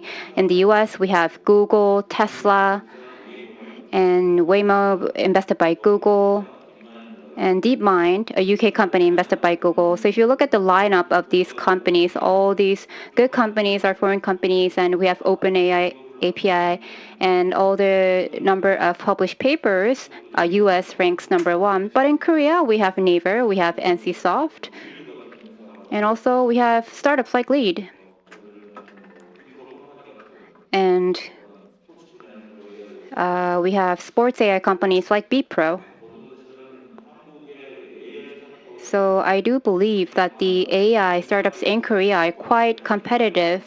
We are blessed because, AlphaGo had a match in Korea.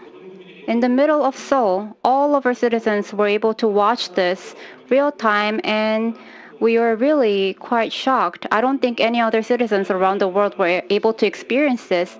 We were the people to experience the power of AI firsthand, and all the companies that are doing well were these companies who were actually taking lead before that AlphaGo match. Lead was a company that was established before the AlphaGo match, and there were startups that were investing in AIs before that AlphaGo match, and they're doing quite well these days. So Mr. Song shared good comments. MP3 players was actually first produced by Korea, but then iPod came about, which is now, iPhone. But iPod, the emergence of iPod and then transitioning to iPhone sort of changed the global status, and MP3s weren't able to globalize. And Korea also had Cyworld, which was launched in 6 other countries, but Facebook ultimately won. But that's not the fault of the government. I don't think back then we had the capability to globalize what we had. We launched into Taiwan and other countries, but it was not enough. And small payments making through mobile, this mobile transaction was a service that was only launched in Korea, but they did not apply for a patent. They did not have experience in this area, just like Visa or MasterCard. So that's why these small mobile payment transactions did not become this big Visa or MasterCard labels. So I do believe all these companies went through trial and errors in the past, and I hope that companies going forward will do better. I mean, NCSoft is already a big company, a few years as a startup, but I hope that we cherish what these companies develop and make it better. Currently, we're number 5 in the world. It's something to be proud of. The US, UK, Canada, and then it's Korea. Japan and Germany is not there, which means in terms of business, the startups, the big companies and platforms can work together in unity and make something better. But I do believe we also need the participation of our citizens. So hopefully we can advance further and become number 2 in the world. Because if you think about it, the US was able to become what it is today thanks to automobiles and computers. That's why it was able to keep its number 1 position in the world. So if we can actually make AI successful in Korea, even if we don't overcome the US, we can do good. I mean, look at Korean people and Chinese people. They like soccer, but Korean people are not, number 1 in terms of soccer. So writing papers, publishing papers is not enough. So just by saying we published a paper in a renowned journal, that's not a good sign, because if you write a paper, I mean, it's good to write a meaningful paper, but just because that paper is good does not mean we have that actual result. And also, because that paper has been announced in a good journal does not necessarily mean that the paper itself is insightful.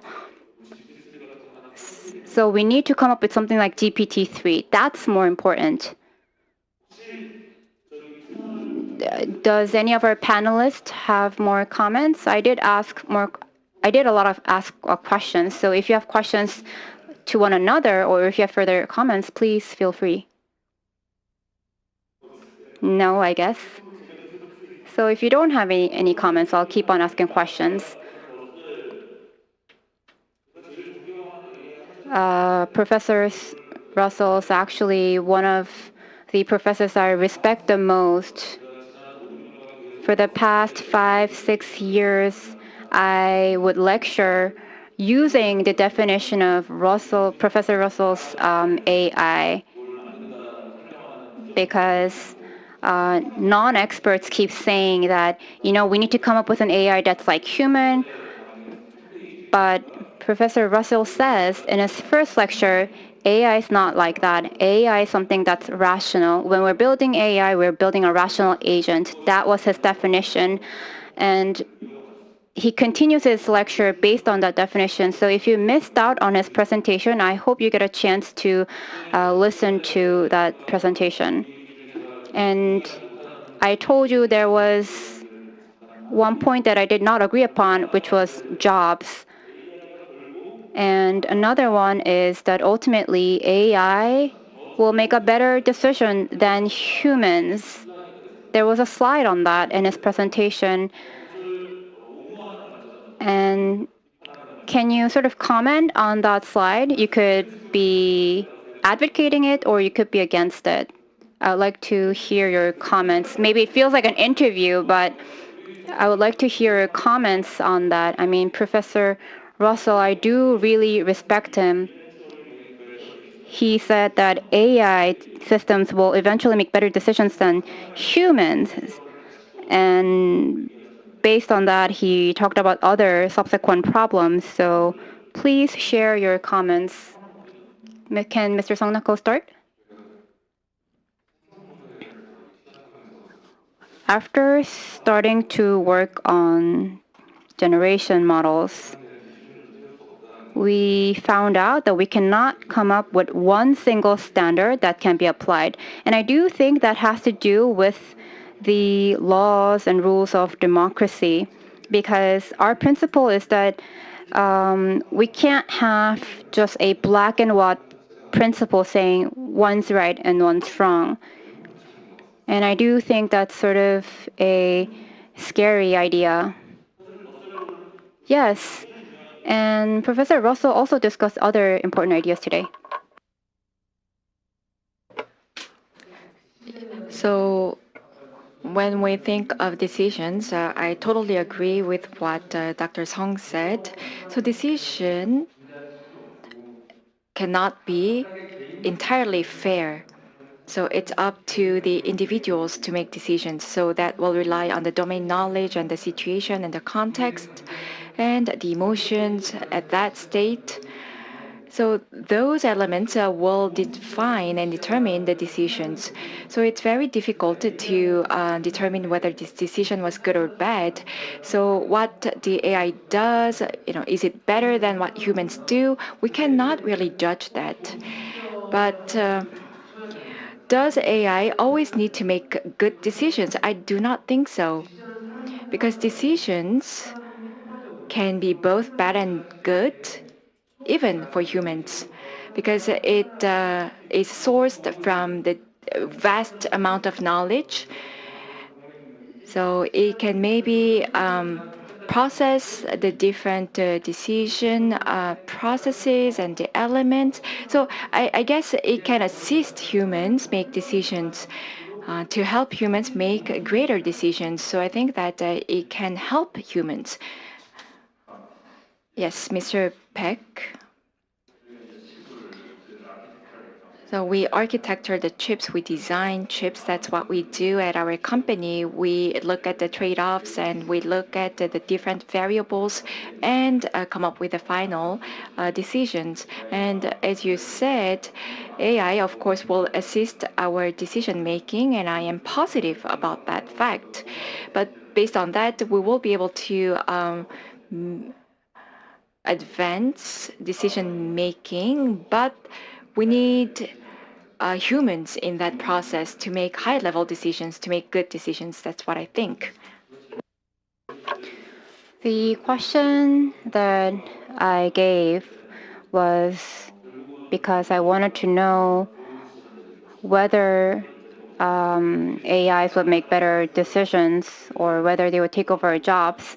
And we might see news articles on this tomorrow. And this problem is not as simple. It's not a simple problem, but the general public might perceive this like this. That's why I asked your opinions. And I'm sure maybe one of you or all of you had comments that you prepared for panel discussions. So could you give a closing comment? Actually, what I just said earlier was sort of my closing comment.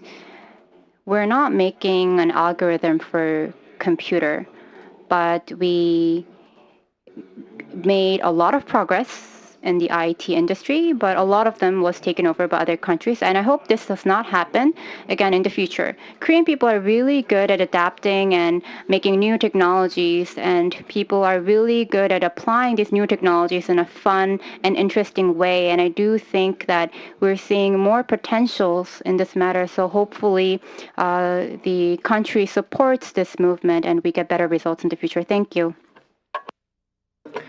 Yes.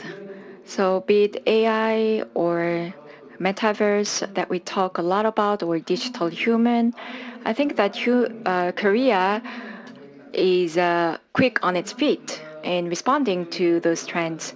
But being able to be ranked high on the list is to adapt to change, at the same time to have perseverance. So I think that we need to have perseverance going forward. So OpenAI based on GPT-3 or DeepMind that created AlphaGo that shocked all of us, all of that actually received investment at trillion levels. But Korea is focused on short-term business deliverables and whether it can publish papers or not. So we are so much focused on the short-term outcome. And that can hinder the long-term progress. So we need to have a sustainable culture and corporate culture, especially to maintain competitiveness. We need to believe in the power of all of us, our DNAs, and we need to have perseverance to boost our competitive level. Thank you very much for that remark. Yes, I would like to echo what Mr. Tang just said. We talked about Tesla, but their core technology needs to be scaled up to become products, and that really depends on the core technology. Without the core technology, the ideas cannot be scaled up and become products. So the core technologies should be invested into on a sustainable manner, so that we need to have a balanced view of how we need to grow our business. And I will do my best on my part. So it was a very interesting panel discussion session for me. I'm not sure how it was for all of our panelists, but it was great for me, and we did actually get a lot of questions from the floor, but we were not able to answer all of them due to the time limits. So the 40-minute discussion was really fruitful. Please give a big round of applause to our panelists. This brings an end to the panel discussion. Thank you. So once again, please thank Professor Kyungjun for moderating the session. This concludes the morning session, and we'll resume at 1 p.m. with our afternoon session. Please stay with us until the very end. We have Clubhouse ready. Mr. Paul Davison, CEO of Clubhouse, will engage in an open discussion in the afternoon. So I will see you at 1 p.m. Thank you.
Welcome back to the afternoon session of SmartCloud Show 2021, Day 2.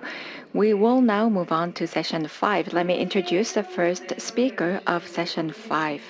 This person will talk about discovering new content. We have with us CEO Park Jeong-seo of Kakao Webtoon Studio. Please give him a big hand.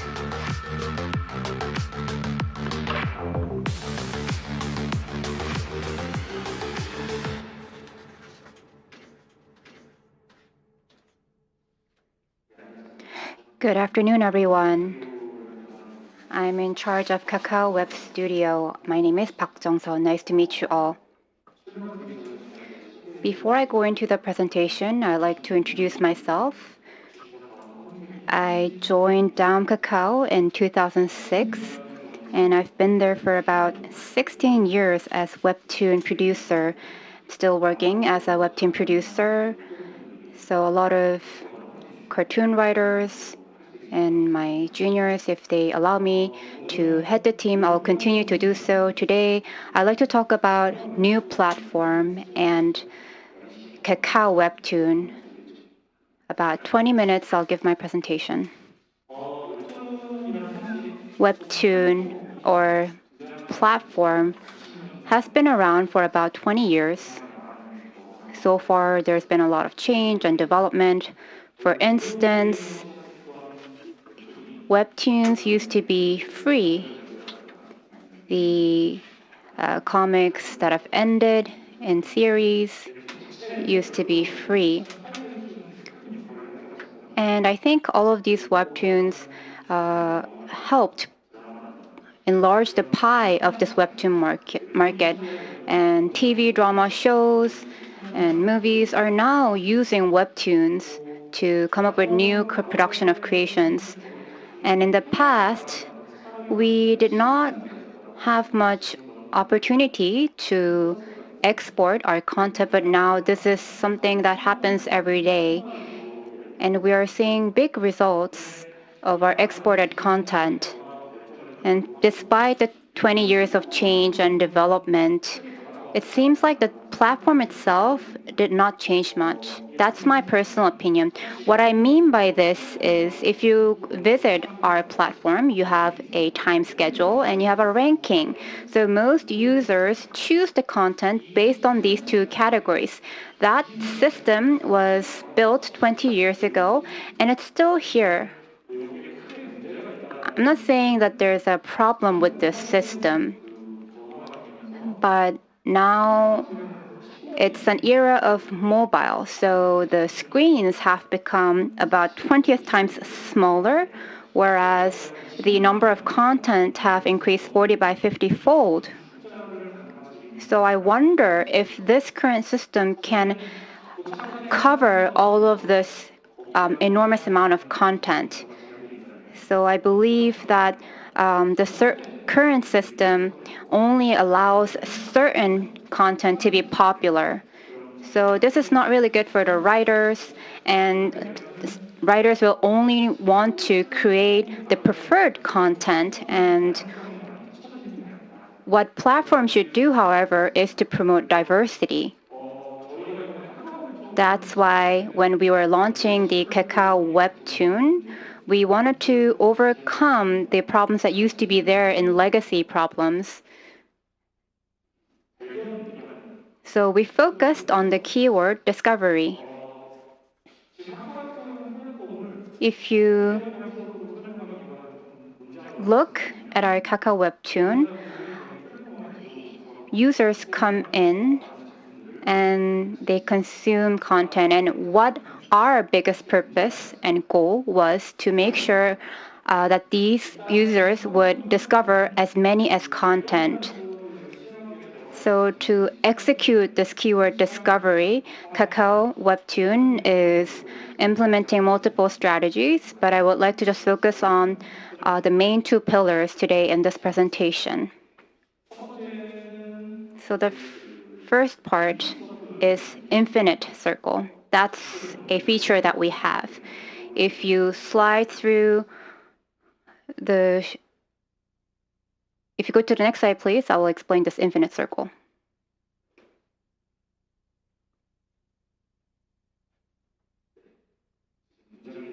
So you might have seen this screen with moving captures.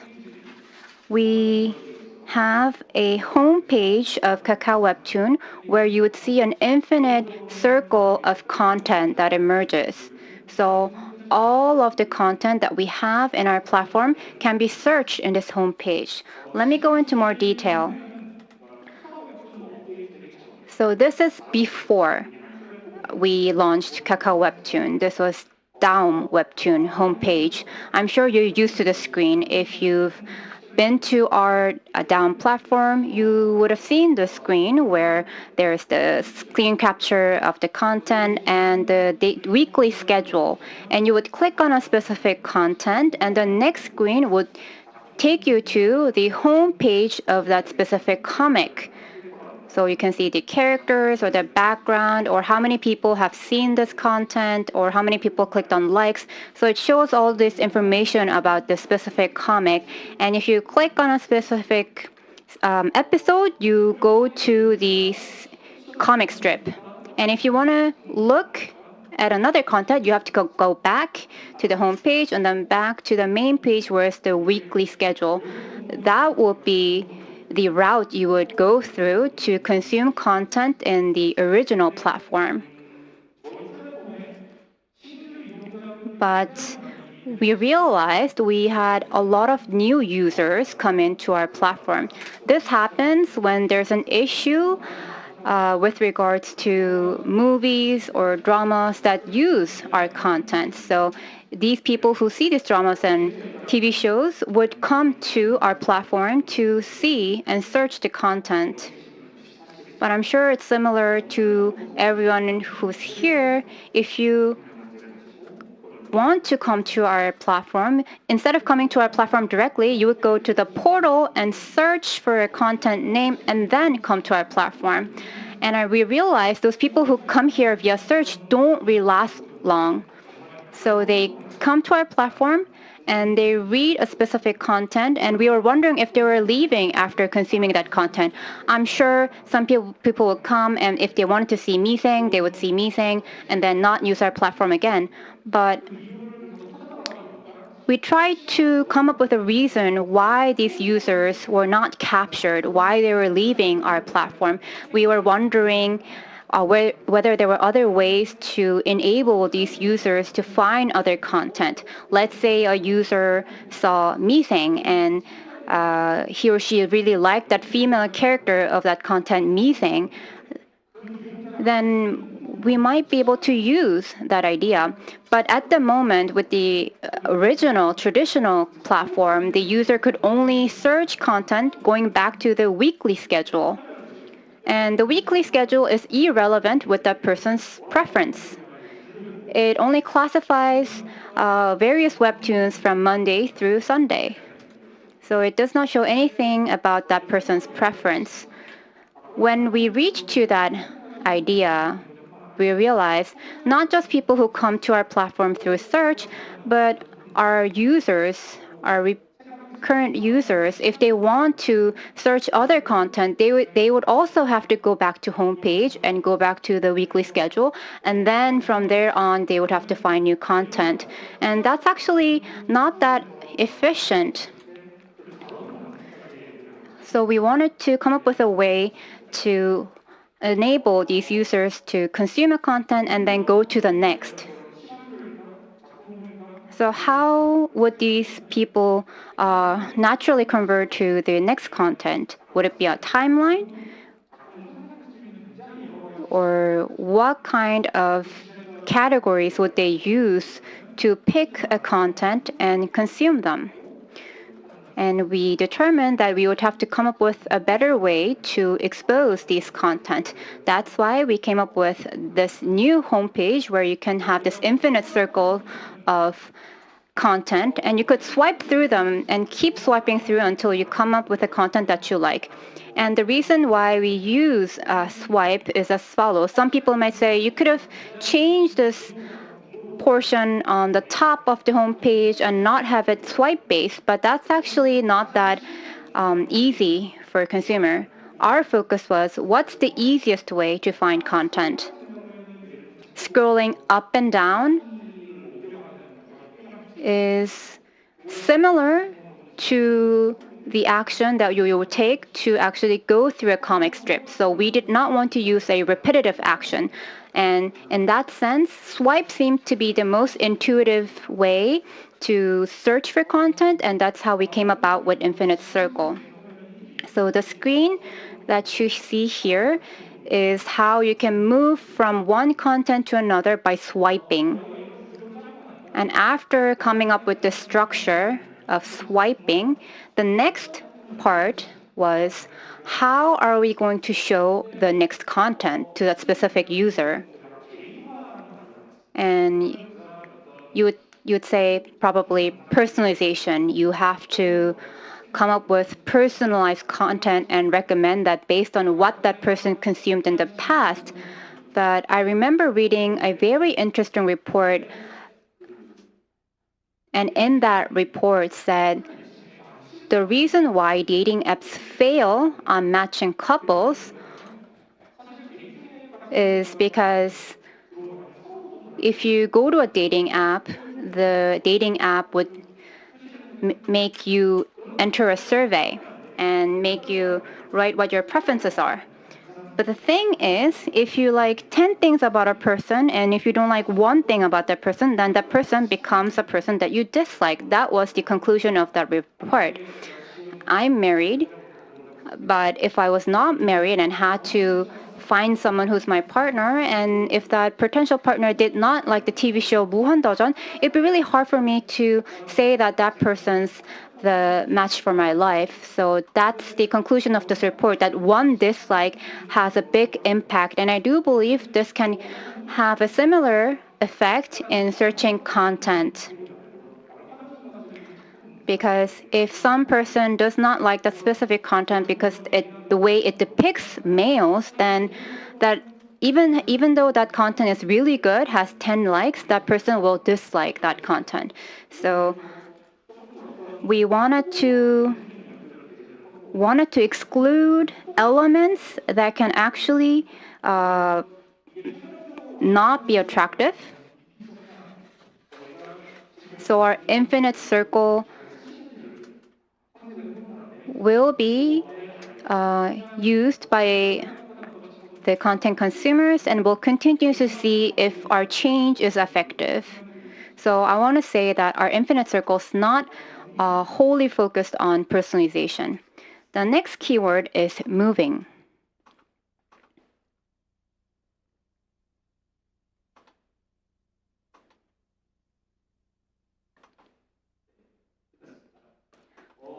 So you might have just seen the screen.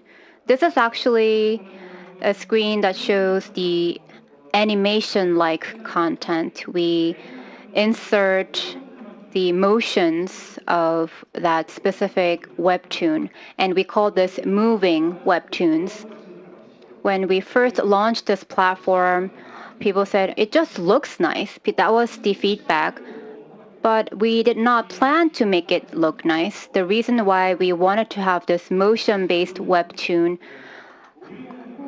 was to do the following. When I go to various different theme parks, you see employees waving hands throughout the day. And I wondered why they were waving hands. And the reason why they're waving hands is because not to say hi, but they want to capture your attention. And I realized if something's moving, that can capture your attention. So that was why we came up with this motioning webtoon screen. Because if you go to the infinite circle, you keep swiping, and every second you would encounter a new content, and we want to make sure everyone sort of focuses on the very characteristic of that specific content. And we thought if that screen was still, it would not really appeal that much. That's why we want to make a moving page of these content. This might be on the more extreme side.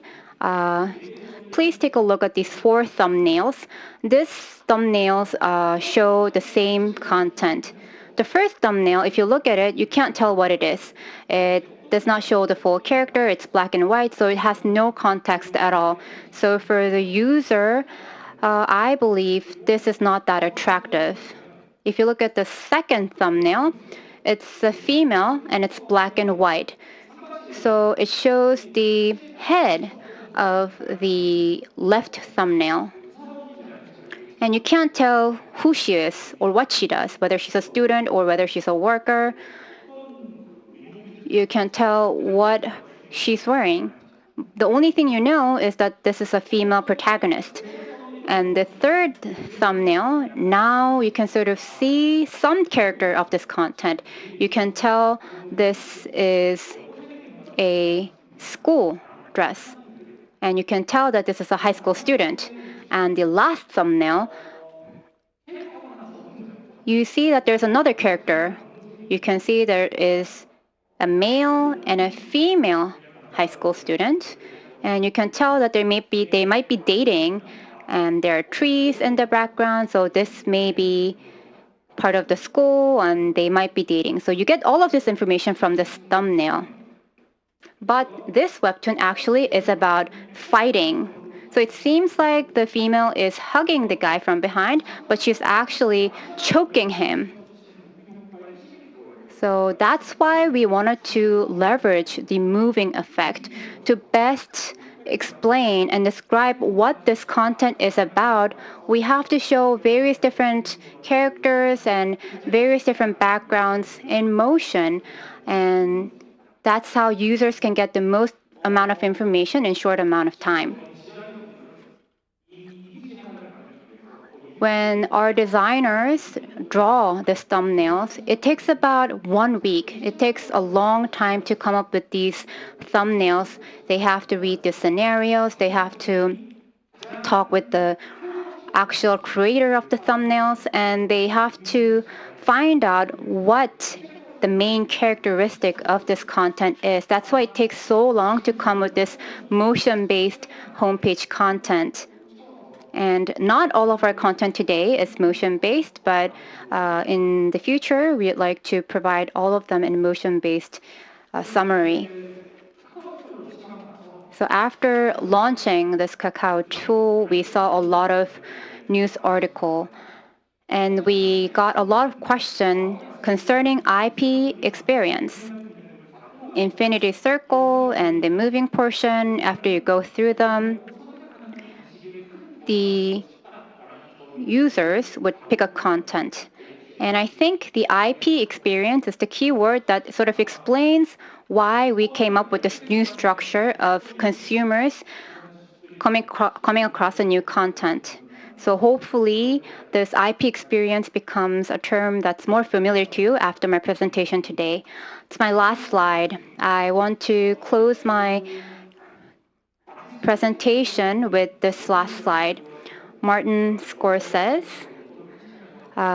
said the following multiple times in news article interviews and in other channels, and he said that he was criticizing hero movies. I was wondering why he was criticizing hero movies. It's not about whether hero movies are good and bad. It's about the platform and system, because the platform and system are creating just unified content. It was not diversified enough. And in that regard, IPX is a platform which comes up with diversity on its own. That's the type of platform that we wanted to create. And hopefully we continue to update our platform with this in mind by increasing diversity. And my last sentence is, there's freedom of creation. It's just not exposed. So based on this sentence, I hope that in the future we continue to let the users be exposed to more content. Thank you. Thank you for your presentation. I really enjoy consuming webtoons, but listening to Mr. Park's presentation, I realized how much effort goes into creating this webtoon. Thank you. Our next speaker is CEO Daejin of KT Storywiz. The title of his presentation is The Importance of Source IP and Platform Competitiveness and KT Group's Media Content Strategy. let's meet our speaker.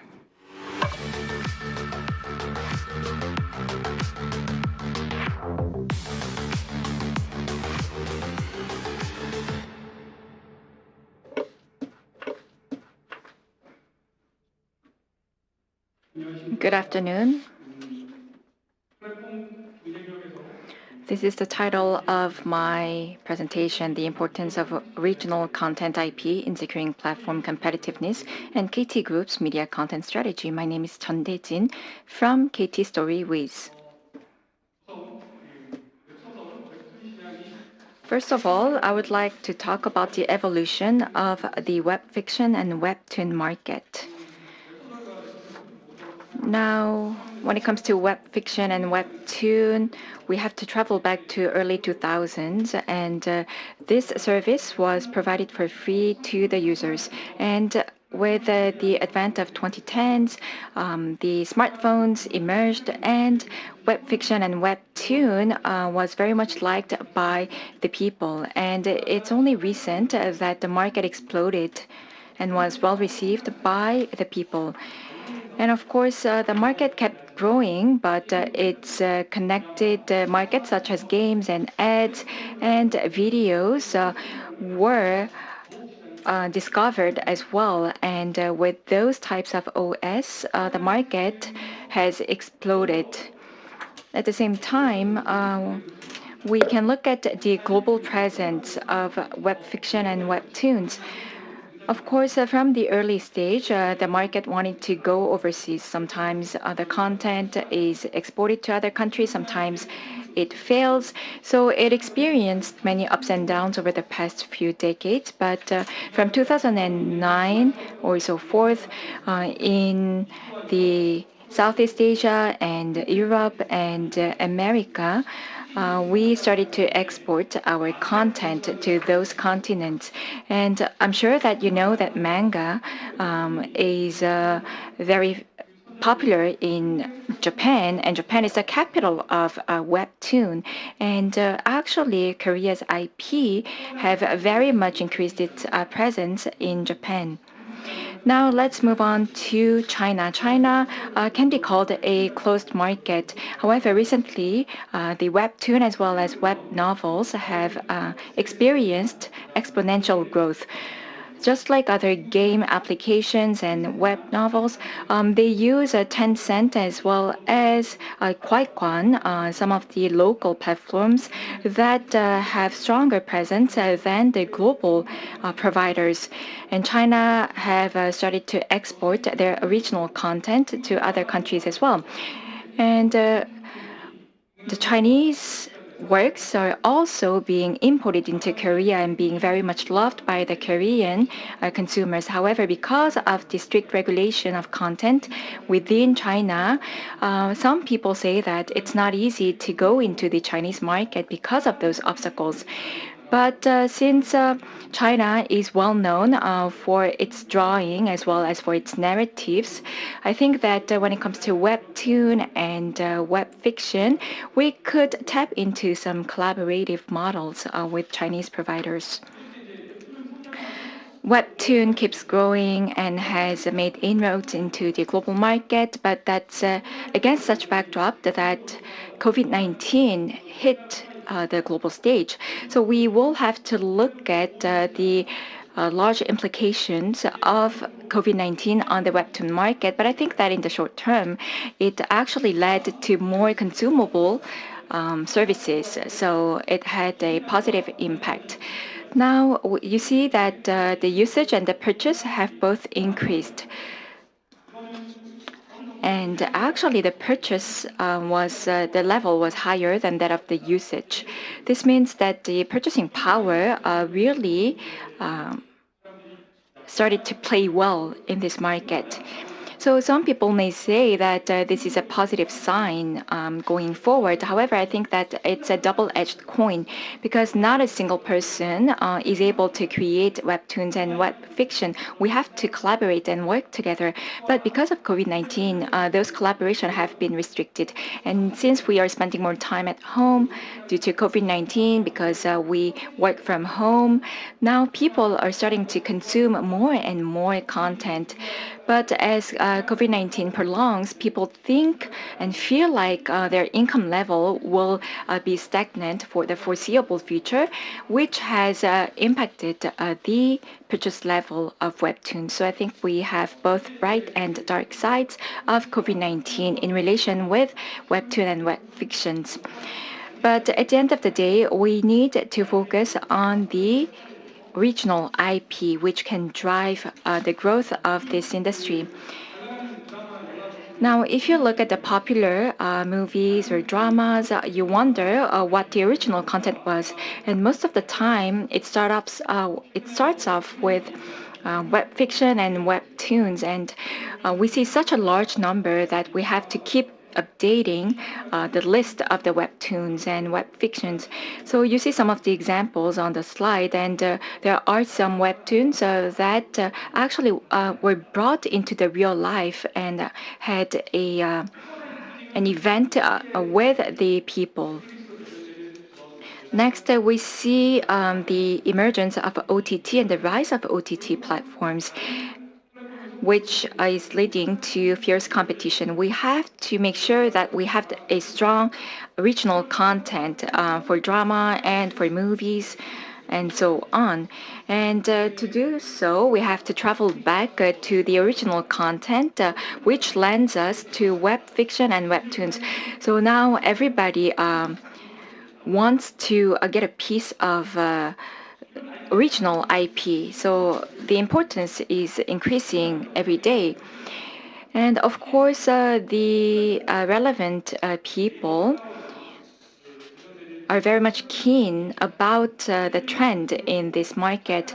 Traditionally, the authors and CPs, they sold and displayed the content on a specific platform. But now the landscape has changed. Now we predict the data IP to distribute such IP and to convert that into movies or dramas. And that is the cycle that the platforms as well as the CPs are adopting now. And what's the reason behind the search and the aspiration for webtoons and web novels? I think we can find the answer to the desire of the people, because it really shows well the desire of the people. And number two is competitiveness. By leveraging the online tune and by posting a series of webtoons and web novels, you can check the response and the feedback of the people real time, and that can lead to the sustainability of the content. And that can guarantee the success because it was popular as a webtoon. It has a higher chance of succeeding as a movie or other types of media. And it particularly goes true for webtoons. So let's say that we created dramas and movies out of scratch. Now we turn our eyes to webtoons and web novels to create a new universe. The story is the most powerful tool that drives this trend. So I talked about the success of the storytelling as well as the values of original IP and the reason that we search for original IP and the emergence of OTT platforms. But then let us now move to what KT is doing. We have been leading the trend so far. We have created many occasions where people can meet up with the authors. And we have transformed the UX and UI for the sake of users' convenience. But without Kakao or Naver, the authors have a hard time to become an artist or author, and without going through Kakao or Naver, they cannot make ends meet, which is why we need a new player, a new platform in the market. And that's what KT did. Storywiz and KT joined hands to enter this market. Legend of Return or Lord of Money or Debuff Master are some of the Kakao webtoons that were very much loved by the people, and we collaborate with the authors to distribute these webtoons and web novels. Storywiz is a content creator subsidiary of KT Corp, and we would like to focus on this very business.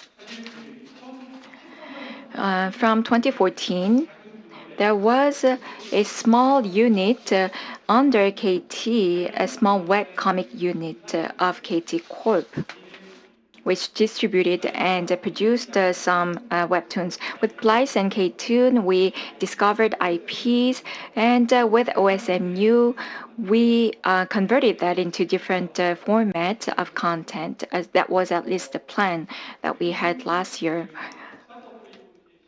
And of course, unlike other startups that require more time for prep stage, we had to jump into the market early. So we tried out many new ideas, and we focused on different approaches. This is a web drama that we pursued. This is titled Color Rush. And the author himself was not well known, but we discovered this through a contest. It talks about a same-sex love between two men, and KT sponsored this project.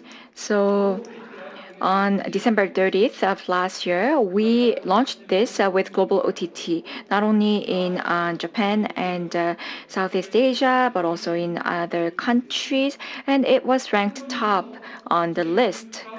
It also has a large fandom, and so we crowdsourced support, and that led us to create season 2 of Color Rush. Now, the second one, the original idea came from a novel, so it's a derivative of a novel. It's a thriller movie. It talks about a tragedy of a family living in a house. This was produced early this year, and it was well made, and it was actually officially invited to the 26th Busan International Film Festival. And I think we will be able to meet the audience during the festival. Now, we do not always follow the traditional route. And I'm sure that who will source IPs to those who want to create web dramas or web videos. And I thought maybe the directors have great ideas for IPs. So we started off with scenarios that led to new projects, which gave us the title We Project. We received scripts and scenarios from a number of authors and producers and created this short film. And this was also invited to the Busan International Film Festival. We also have not only Storywiz developed in-house content, but also KT in-house platforms as well as webtoons. And most of the popular content are being co-produced with our studio. But just like Color Rush, if the content itself is great, then we are open to new ideas and possibilities, and we will keep discovering new ideas. then I'm sure that some of you have suspicion about whether we can do this well. But our user base is 13 million, and we have 700 billion data annually accumulated in our database. So we will leverage these two tools to create a more positive influence across this market. So this is our value chain. So as you can see here, we have OTT, Genie, the platforms, and this will be distributed through KT Studio Genie, and everything starts off with Storywiz, the original IP, and it will be produced at KT Studio Genie. We have a strong belief that content industry will keep growing, and we have a positive belief that KT and Storywiz can become strong performers in this market. And of course, we do not take this for granted. We will contribute to the growth of the market, and the partners and us, we have to work together to achieve mutual growth, and with that, we will dream bigger. And of course, we have a long way to go, but by leveraging the presence of KT Group, I am positive that we will emerge as a strong player in media content. Last but not least, I would like to give you a brief summary of what I said today. So webtoon market, web novel market is still growing, but what can accelerate such growth? The original IP. Of course, Daum and Kakao are striving to do so, but Storywiz and KT will complement those two companies to expand this market. KT Storywiz will discover more original IPs to create more values, and we will do our best until we reach the final destination of our journey. Thank you very much. Yes, thank you very much, Mr. Chun, for the wonderful presentation. It was wonderful to hear about the goal of KT Group and Storywiz. Now, we would like to welcome the last speaker of session 5, VP of Product at Twitter, Ilya Brown, will talk about how the Twitter product is evolving to better serve the public conversation. Let's now hear Mr. Brown.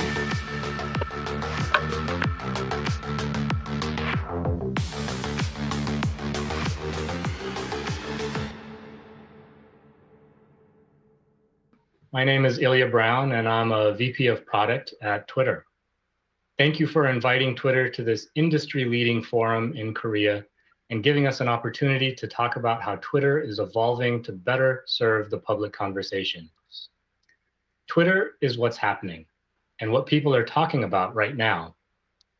It keeps people plugged into conversations they care about and topics they want to learn more about. What happens in the world happens on Twitter. It's where culture and news unfold. This has never been more true than recently, as Twitter has been a critical tool to keep up to date on the latest news from journalists and experts about COVID-19. It's also been a source of entertainment.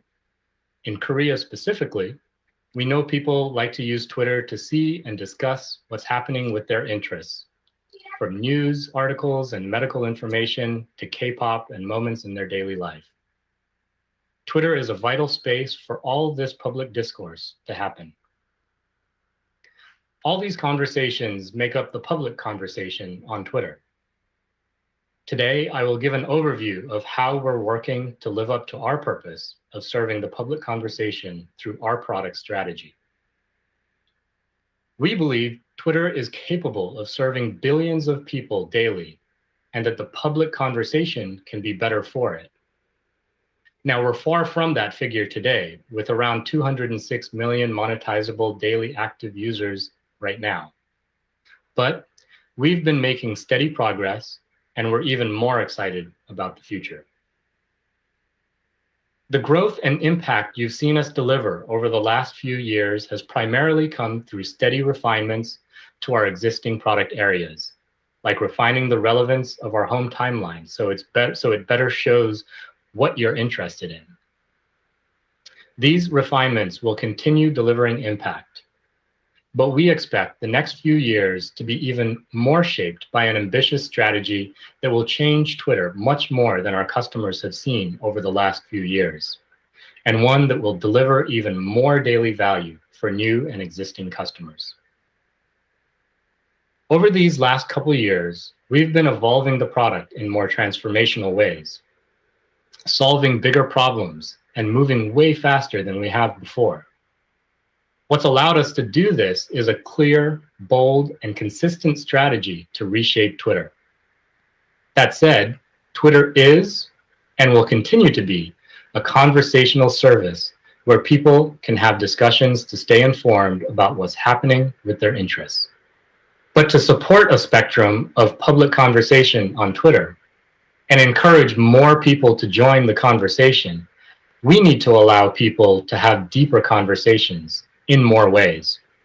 With Spaces, which we rolled out earlier this year, people can join conversations on Twitter with their voice.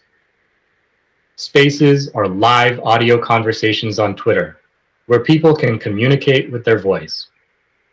The human voice can bring a layer of connectivity, emotion, nuance, and empathy that is often lost in text. We're very excited about Spaces and how it can allow you to hear people's voices and talk about what you always tweeted about, what's happening now, and what's most important to you live. And we've seen a lot of great Spaces conversations about K-pop. In fact, 3 of the top 5 most listened to Twitter Spaces have been with K-pop artists. Twitter has always been where people go to see what's happening with their interests. But it hasn't always been easy to find accounts or tweets about your interests on Twitter. In October of 2019, we debuted for the first time followable topics. People can follow a certain topic just like following an account. This was the first time that people could tell Twitter that they were interested in a certain topic and have Twitter do the work of recommending and surfacing the most relevant content for that topic. We believe topics is a critical and fundamental shift to the product, and that the topic graph will grow to be as critical and valuable as the follower graph. We're heavily investing in machine learning to continue improving the relevance of topical recommendations.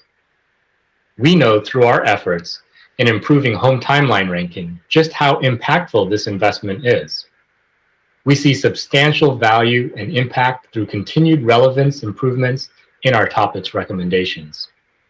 Beyond topics, there are a number of other ways that we're helping people stay informed about their interests and to specifically find and talk to other people who share those interests. One of the special things about Twitter is the diversity of micro-communities that form around different interest spaces. We see this across a broad range of verticals, be it the plethora of passionate stan communities around certain K-pop bands, communities centered around providing skincare advice, or even social and political movements. These communities form ad hoc with little structure in our product beyond hashtags, which speaks to the fluidity and openness of Twitter. But it also makes it difficult to find these communities, and even more difficult to have more focused conversations with these communities. Twitter has undoubtedly proven its ability to serve the global public conversation, particularly during large-scale events. But we must improve at letting people have conversations that are more targeted to the relevant communities they're interested in. For example, perhaps you only want to talk to certain people about certain things, not all of your followers. That's why we're now testing communities. To make it easier for people to form, discover, and participate in these micro-communities and conversations. With communities, you can target your conversation to a captive audience who cares about the same interests. Communities enable creators to customize these spaces, including setting and enforcing social norms above and beyond our terms of service. Think of communities as places created for a conversation where the vibe and tone is set by people who share the same interests and want to have relevant conversations. There are so many amazing voices who drive the conversation on Twitter.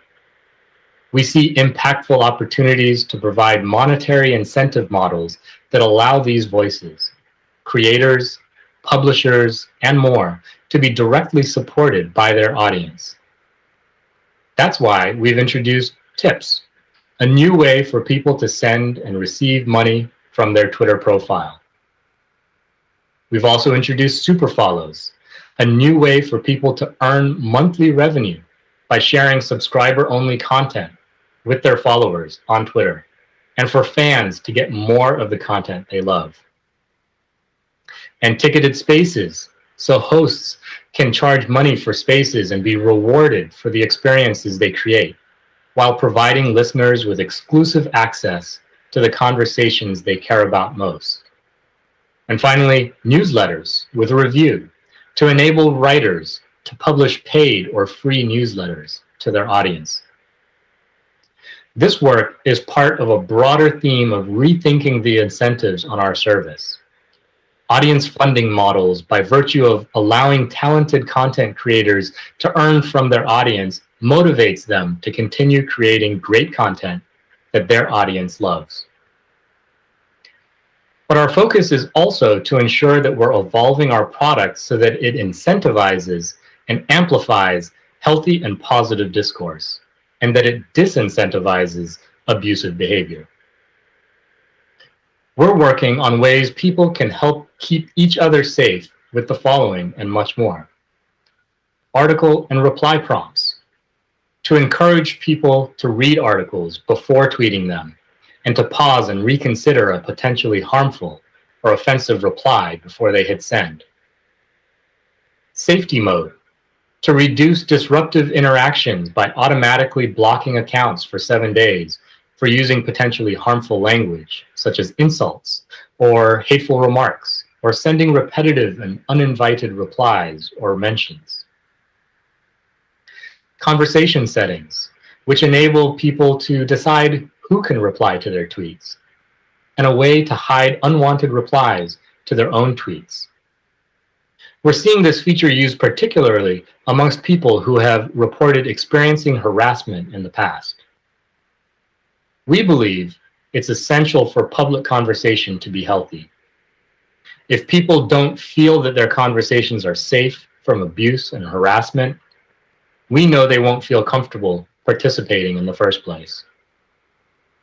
Mitigating these risks is critical for us to create the best experience for people using Twitter, and ultimately critical in supporting our growth. We're evolving what Twitter is and trying bigger, bolder things to serve the public conversation. A number of these updates are speculative and won't work, like fleets. We'll be rigorous, evaluate what works, and know when to move on and focus elsewhere. If we're not evolving our approach and winding down features every once in a while, we're not taking big enough chances. We'll continue to build new ways to participate in conversations, listening to feedback and changing direction when there may be a better way to serve people using Twitter. You'll continue to see us do this all in public. As mentioned, we want to enable a broader range of conversation and also improve how we support the existing thoughtful conversations on Twitter.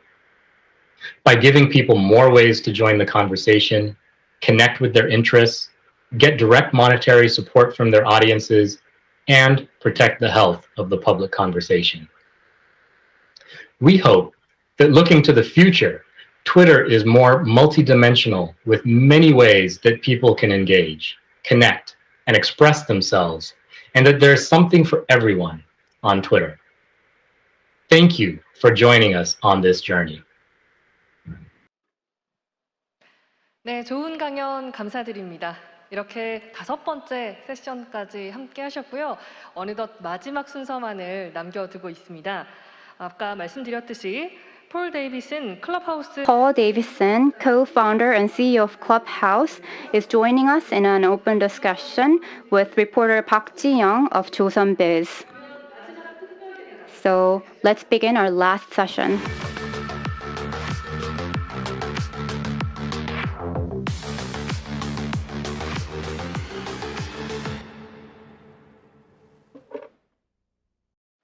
Welcome to SmartCloud Show 2021. My name is Ji-young Park, and I'm a reporter of Chosunbiz Information Technology Department. I will be moderating this session with Paul Davison, who is the co-founder and CEO of Clubhouse. Clubhouse was first serviced in April 2020. It took only a year and a half for Clubhouse to become famous all over the globe. Everyone can agree that the popularity of Clubhouse was engineered by new normal, which is non-face-to-face life provoked by COVID pandemic. Now the world is at a critical moment of entering with Corona and post-COVID era. This is why people are paying attention to the rapid change of Clubhouse during this COVID-19 era. We will hear in more details from Mr. Davison. And also we are getting floor questions. So if you have any questions, please feel free to ask. For the first time in Korea, we have invited Paul Davison on live. Welcome, Mr. Davison.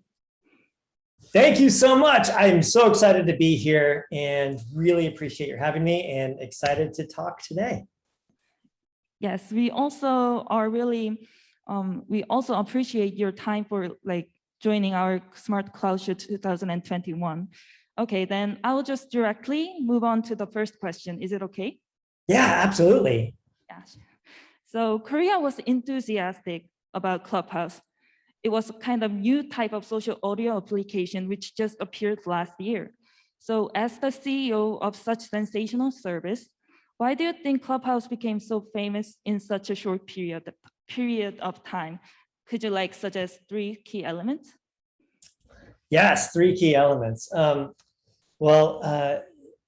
think the first thing that has resonated with people when it comes to Clubhouse is the medium, voice.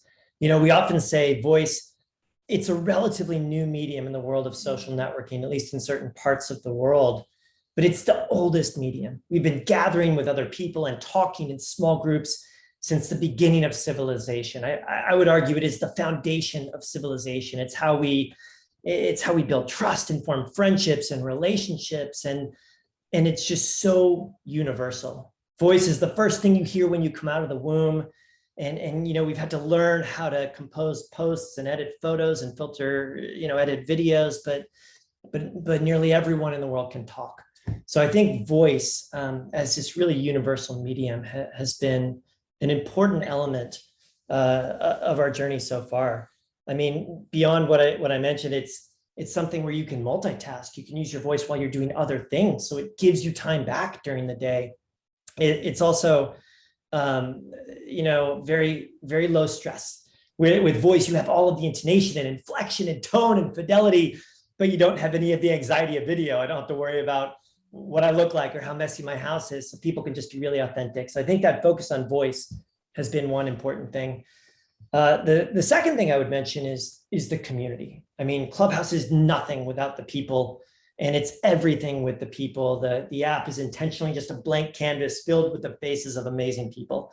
And if you enjoy Clubhouse, you enjoy it because of the people there. The community that we have is the best community in the world. And that is everything that makes the product what it is today. And, the third thing, I guess, if I had to name 3 things, is I feel like the exclusive focus on a single medium has been very beneficial to us. If you look at the history of social networking, when new networks emerge, it tends to be because a new medium has emerged on the internet, right? For text, we had Twitter. For photos, we had Instagram. For video, we had YouTube, and now TikTok, at least in the US and many other parts of the world. And we think that social audio is a new medium with a different graph, a different set of creators, a different set of features that are required. And I think if you look historically, being able to focus entirely on a single medium has been very beneficial for new networks that have arisen, and I think that's true for us also. So those are probably the three things that I would point to. Voice, it's just a really special medium. It's so human and it's so universal. The community is the most important reason why people come to Clubhouse, why people keep coming back to Clubhouse. And the third thing I say is just the focus that we've been able to have as a company has been really important for us and for the community and the product. Well, actually, like before the emergence of Clubhouse, most social media was like oriented on text. So I kind of agree on you about like how voice actually changed a lot of things in Clubhouse. Yeah, I really do agree on that. But I will just move on to the next question because it was kind of related to your answer. So the next question was that there is actually a perspective that Clubhouse was able to grow so fast because due to COVID-19, because like when it was COVID-19, everyone was locked down. So people couldn't actually see each other or talk to each other. So maybe that was the one element that actually helped Clubhouse to grow more fast in such a short time. How do you think about this opinion? Boy, there's a lot of luck and there's a lot of timing when it comes to getting a new social network to escape velocity. Right. And my co-founder Rohan and I have been building social apps for 10, 15 years. And there are a lot of different factors that go into it. What we deeply believe is that, if people have gotten value out of Clubhouse over this past year, if it's helped them connect with people, that's fantastic. But we believe fundamentally that voice is a durable medium. I think the best communication products in the world, they don't invent new behaviors. They take things that we've always enjoyed doing, that we're wired to do as humans, and they make it easier to do them instantly with anyone in the world. And this desire to talk to people with your voice, that's something that we all really love doing. And I don't think that's going to go away. I mean, audio's grown quickly because of things like AirPods and other wireless headphones, things like smart speakers, the in-car integrations of audio technology, and even second order factors like text-to-speech technology getting good enough and machine translation getting good enough. There's sort of a clear why now when it comes to audio. And those are some of the reasons why we started working on it in 2019. We also just love the medium. We love it. And we just think audio is going to keep growing. So when we think about the future, we just fundamentally believe that audio is durable. And if a technology can allow us to do something that we've always been doing for thousands and thousands and thousands of years, and do that instantly with the most interesting people in the world, from our phones, regardless of where we are and where we live and what networks we have access to, we can suddenly be in the room with people. I just think that's a really transformative thing. And I think this type of dynamic even predates the internet. If you think about the telephone, before the telephone, we could only talk to people who were within earshot. Then suddenly we got the telephone and we could do that with anyone in the world. And before video, I could only see things that were line of sight. And now I can see through buildings and through mountains and across continents and be talking with all of you today. I think conversation is something we've always enjoyed doing. And if we can create a service that allows you to do that instantly with anyone in the world, I think that's a really nice complement to the real world, right? I don't think people will stop using online shopping after COVID. I don't think people will stop using online dating after COVID because suddenly they can go back to bars. I think it's a durable thing, and it's a complement to what we can do in the real world. Okay, I understood what your point is. So. We'll see if I'm right, but that's the way that we look at it. And well, the next question was kind of related to the previous question. So, like aspects, I think you already answered this question a little bit, but sorry, I can talk a lot. As vaccinations are in full swing right now, like everyone is getting vaccinated right now. So post-COVID era is approaching very closely. So do you think Clubhouse's popularity will continue afterwards?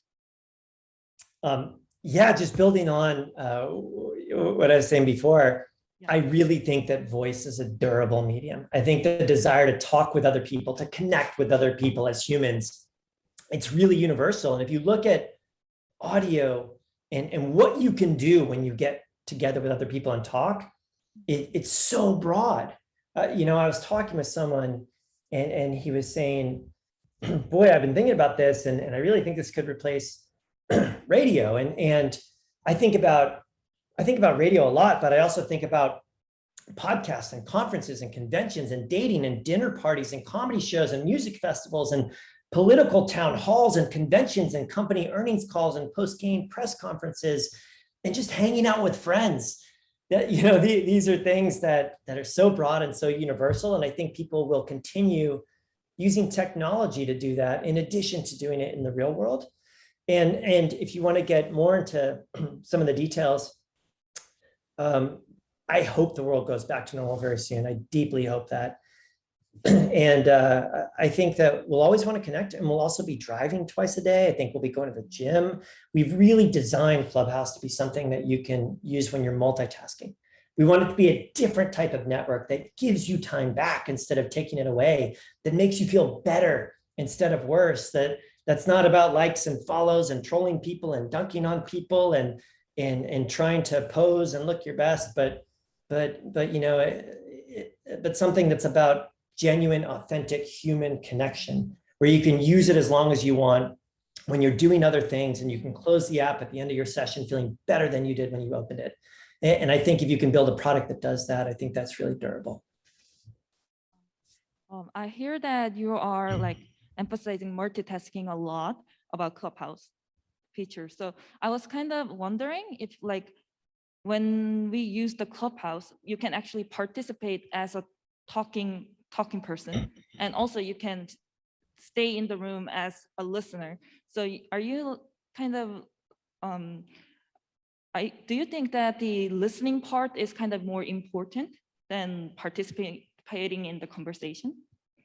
No, I actually think participating is more important, and a really large percentage of people on Clubhouse are participating. And the interesting thing is there's this whole spectrum. You have everything from small, intimate conversations with 2 people, 3 people, where they're really connecting as humans.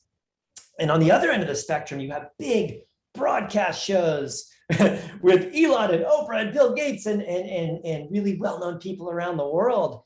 But that part in the middle, I think, is potentially the most interesting. Those small groups and communities and friends of friends, where you can meet people in your extended network and develop these relationships. I think those are really important. So one thing we often think about with Clubhouse is we don't want to build a live podcasting app. We don't want to build something that is just about broadcast. The participation, the community, the friendships, those are the really special part of it. And just one last comment. You mentioned market research and talking with community members. One of the best things about building a product that is live group audio is that you get feedback constantly from the community while you're building it. In the earliest days of Clubhouse, you know, last year, it was Rohan and me, and we would be in our basements just working 12, 14 hours a day, talking with people all day on the app while we're building it.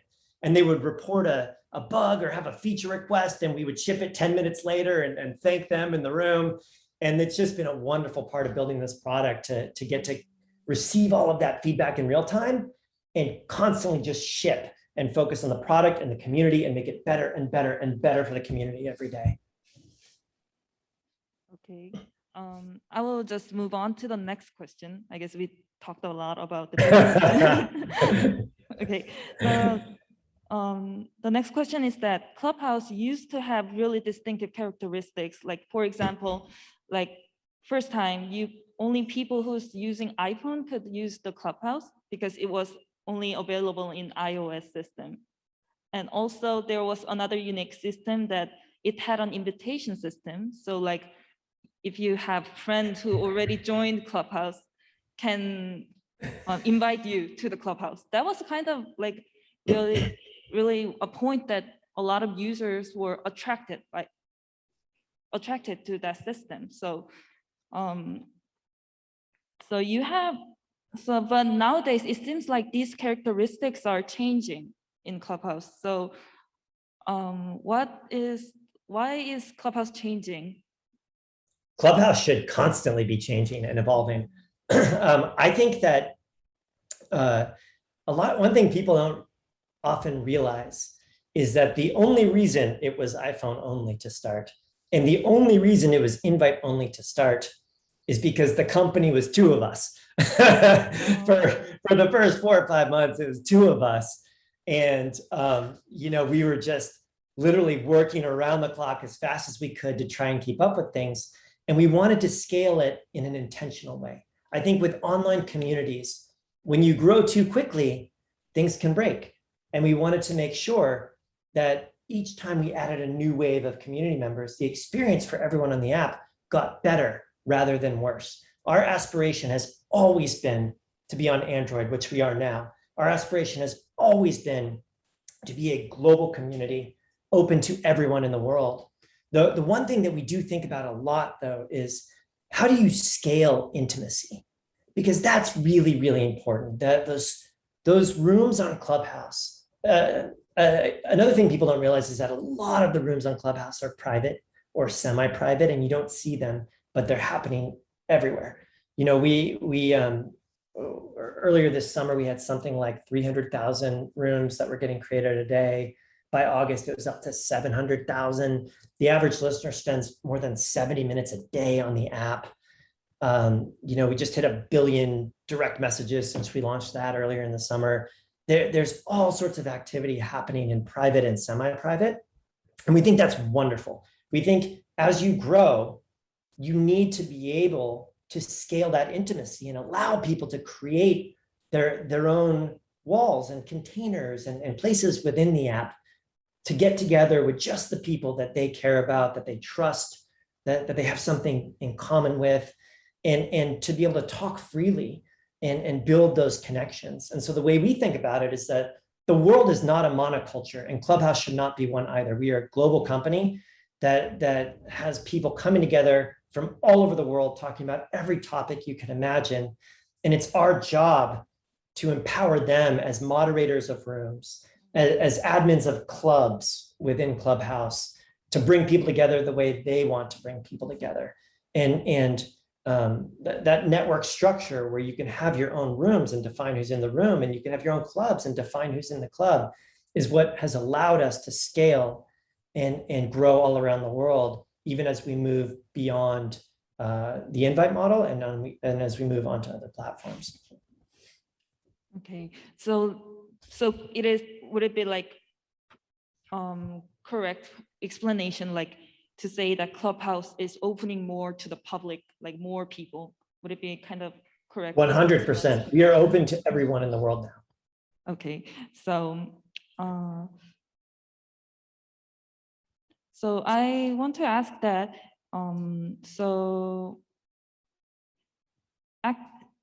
thanks to these changes, did actual number of subscribers kind of changed or users changed? Or could you share some significant numbers with us? Oh yeah, it's changed quite dramatically. The main metrics that we look at are metrics around engagement. How many rooms are people starting every day? How much time are people spending in the app? Are they enjoying the time that they're spending there? Is it adding to their day? Is it making them feel better? And so the main metric that we look at, there are kind of two, and they're the ones I mentioned a second ago. One is the number of rooms that get created each day. And at the beginning of the summer, it was around 300,000 rooms that were getting created around the world each day. And by August, it had gone beyond 700,000.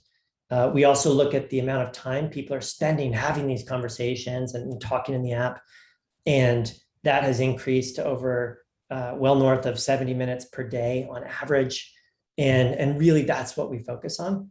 And that's what we've seen over the last few months. So like thanks to those changes, it's like it is kind of leading to the goals that you have planned to. Would it be a correct explanation maybe? Like Clubhouse Yeah, you know, our goals are, I mean, absolutely. And we have a lot more work to do and years of work ahead of us. And that work's never going to be done. But what we want is to build a place that is global and diverse, where you have everyone from your closest friends and neighbors and family members that you can have these small, intimate conversations with, to professional organizations and interest-based groups. And then you can go into another room and be talking with Nobel Prize winners and famous comedians and actors and heads of state and scientists and researchers and you know, everyone in the world enjoys talking and can bring people together. And it's such a universal thing. So that's really what we want to focus on. We want more rooms to be created. If that's what people want to do, we want them to enjoy the time that they're spending there. We want them to make more friendships and relationships and share ideas and learn.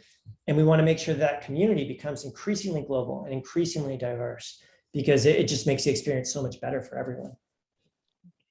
And we'll move on to the next question. And actually, many big tech companies are also adding audio functions to their services.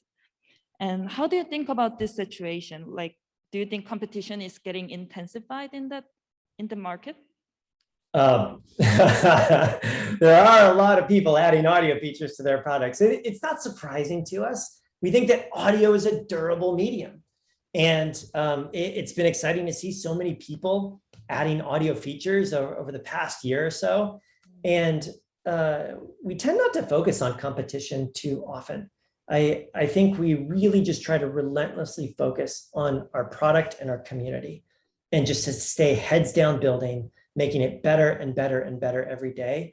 And, you know, I was saying a bit about this before, but I deeply believe that when a new medium emerges on the internet, the network that usually that usually can provide the best service, that usually ends up being the biggest network, is the one that focuses entirely on that medium. Because there are a lot of reasons for that. If you look at it historically, it tends to be true, right? I mentioned before, for text there was Twitter, for photos there was Instagram, for video there was YouTube, and now TikTok, and obviously other networks around the globe that serve a similar role. But it tends to be the company that's really focused on that medium. Because when I open an app, there's a very specific context that I'm in. When I'm looking at a text app or a photos app, I'm usually walking down the hallway. I've got 20 seconds, maybe I have 2 minutes. I'm in line at the coffee shop. I don't have headphones in. I want to scan visually. I don't intend to participate. The feed is completely designed to help you evaluate content that is of that type. The graph of creators is very specific to that medium. People are really good at photos, aren't always good at text, and the same is true for audio. And I think there's something really important about having a community of creators and a company whose entire purpose for being, whose sole focus every day and every night is on that medium and creating the best product experience for that medium. When people go to create in that new medium, they tend to think of that one network. And so I believe focus and community are both critically important. And that's why we've seen it play out this way in the past. And our plan is to just stay entirely focused on social audio and continue to build out the best creator community in the world, the best tools in the world, and the best product we can possibly build for people who want to come and talk with others. So like the Clubhouse's competitive point against other social media would be community. Oh boy, I think community is the single most important thing about Clubhouse and about most networks, honestly. I think that nothing is more important than that. Of course, there are other things like focus as a company, business model as a company. You can do things a different way. And at Clubhouse, it's been great because we set out to build a different type of social network, one that is more human, that again makes you feel better rather than worse. That's not about doom scrolling and trolling people and having your social media manager post perfect looking photos of yourself. And I don't mean to say anything negative about other networks, like there's a reason for every network, and I really enjoy other networks, but I just think audio is different. And I think it plays a different role. It's not about building your brand, it's about genuine, authentic human connection. And I just love that. I love that about audio. I love it so much. And when you think about business model, we really want to build a different type of business model too. We want to build a service where we can help all of these incredible creators, these people who might not have a huge following elsewhere in the world, but they're smart, they're funny, they have domain expertise, they're just great at bringing people together. And if we can build a product that lets them do that and allows them to get paid directly by happy listeners who want to thank them for the experiences that they're bringing to them, and we can set up our business so that we're only growing if they're growing, I think that's fantastic. So starting a new network from scratch just allows you to do things in a slightly different way. And that's just been a really satisfying part of building the company. Okay, thank you. Before we move on, we are also getting questions from the floor. So if you have any questions, feel free to ask. Okay, I will just move on to the next question. So is there any country where Clubhouse is particularly popular or attracting attention these days? Boy, it's very global. It is incredibly global. And that's the best part about it. Like the idea that no matter where you live, no matter what networks you have access to, no matter what your economic situation is, you can be in the room. And I think another thing that's just been amazing about it is seeing all of these people in these wonderful cultures, these wonderful countries around the world, being able to share that culture with others. Like Korea is one of the most important markets in the world for us and for everyone. I mean, just taking that as one example, it's so rich in culture, the technology, the rooms that we see about K-pop and webtoons and language learning and artistic performances and debate rooms, and there are whistling rooms. There are all sorts of just incredible creative people that are sharing that with the rest of the world.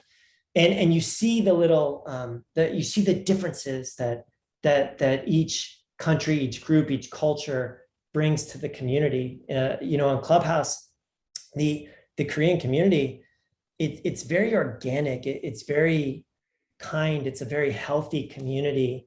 It's just wonderful. And so what we've enjoyed most is just the honor and the privilege of building something that people all over the world can use and can bring their own culture, their own personality to, and share that with everyone else. Okay, you mentioned about Korean market, and I think our audience will be very, very interested in that part. So could you elaborate more on the plans for the Korean market? Oh yeah, absolutely. I mean, I guess I would say when we look at the Korean market as a great cultural influence in the global market and on Clubhouse specifically, I mean, Korean culture, Korean music, these are really popular topics on Clubhouse, not just within the community in Korea, but in other parts of like Los Angeles and the US and Europe and all over the world. You have people like Sophia Hong, who's an early Clubhouse user, the founder of some of the most popular beauty clubs, the Skin Enthusiast Club and the K-Beauty Club, who's hosting these incredible conversations. There's Danny Chung, Isabel Chi, who host Inside K-Pop, which is this behind the scenes look at the world of K-pop from the producers and the songwriters and all the people who are making this.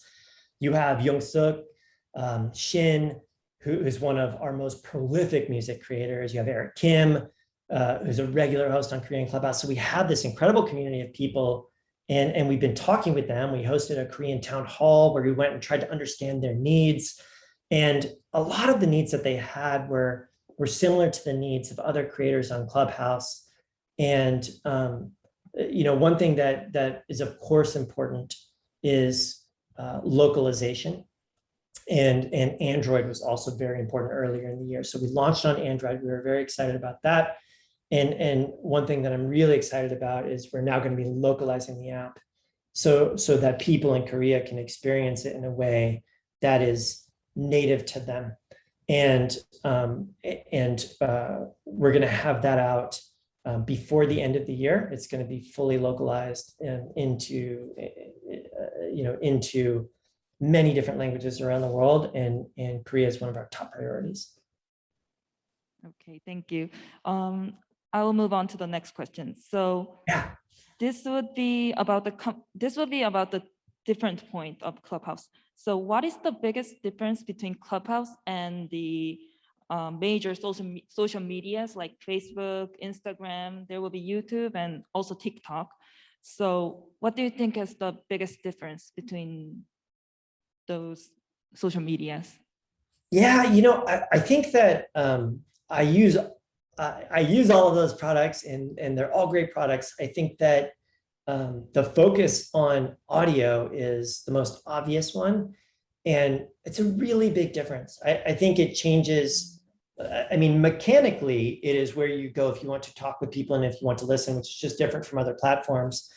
But I think audio just lends itself to a really different type of experience. I was talking about this a bit before.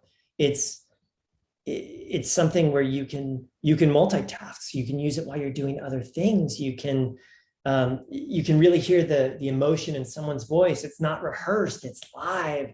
So I think the fact that it's audio is one of the major differences. The fact that we are entirely focused on that and nothing else is another thing that I think makes it different.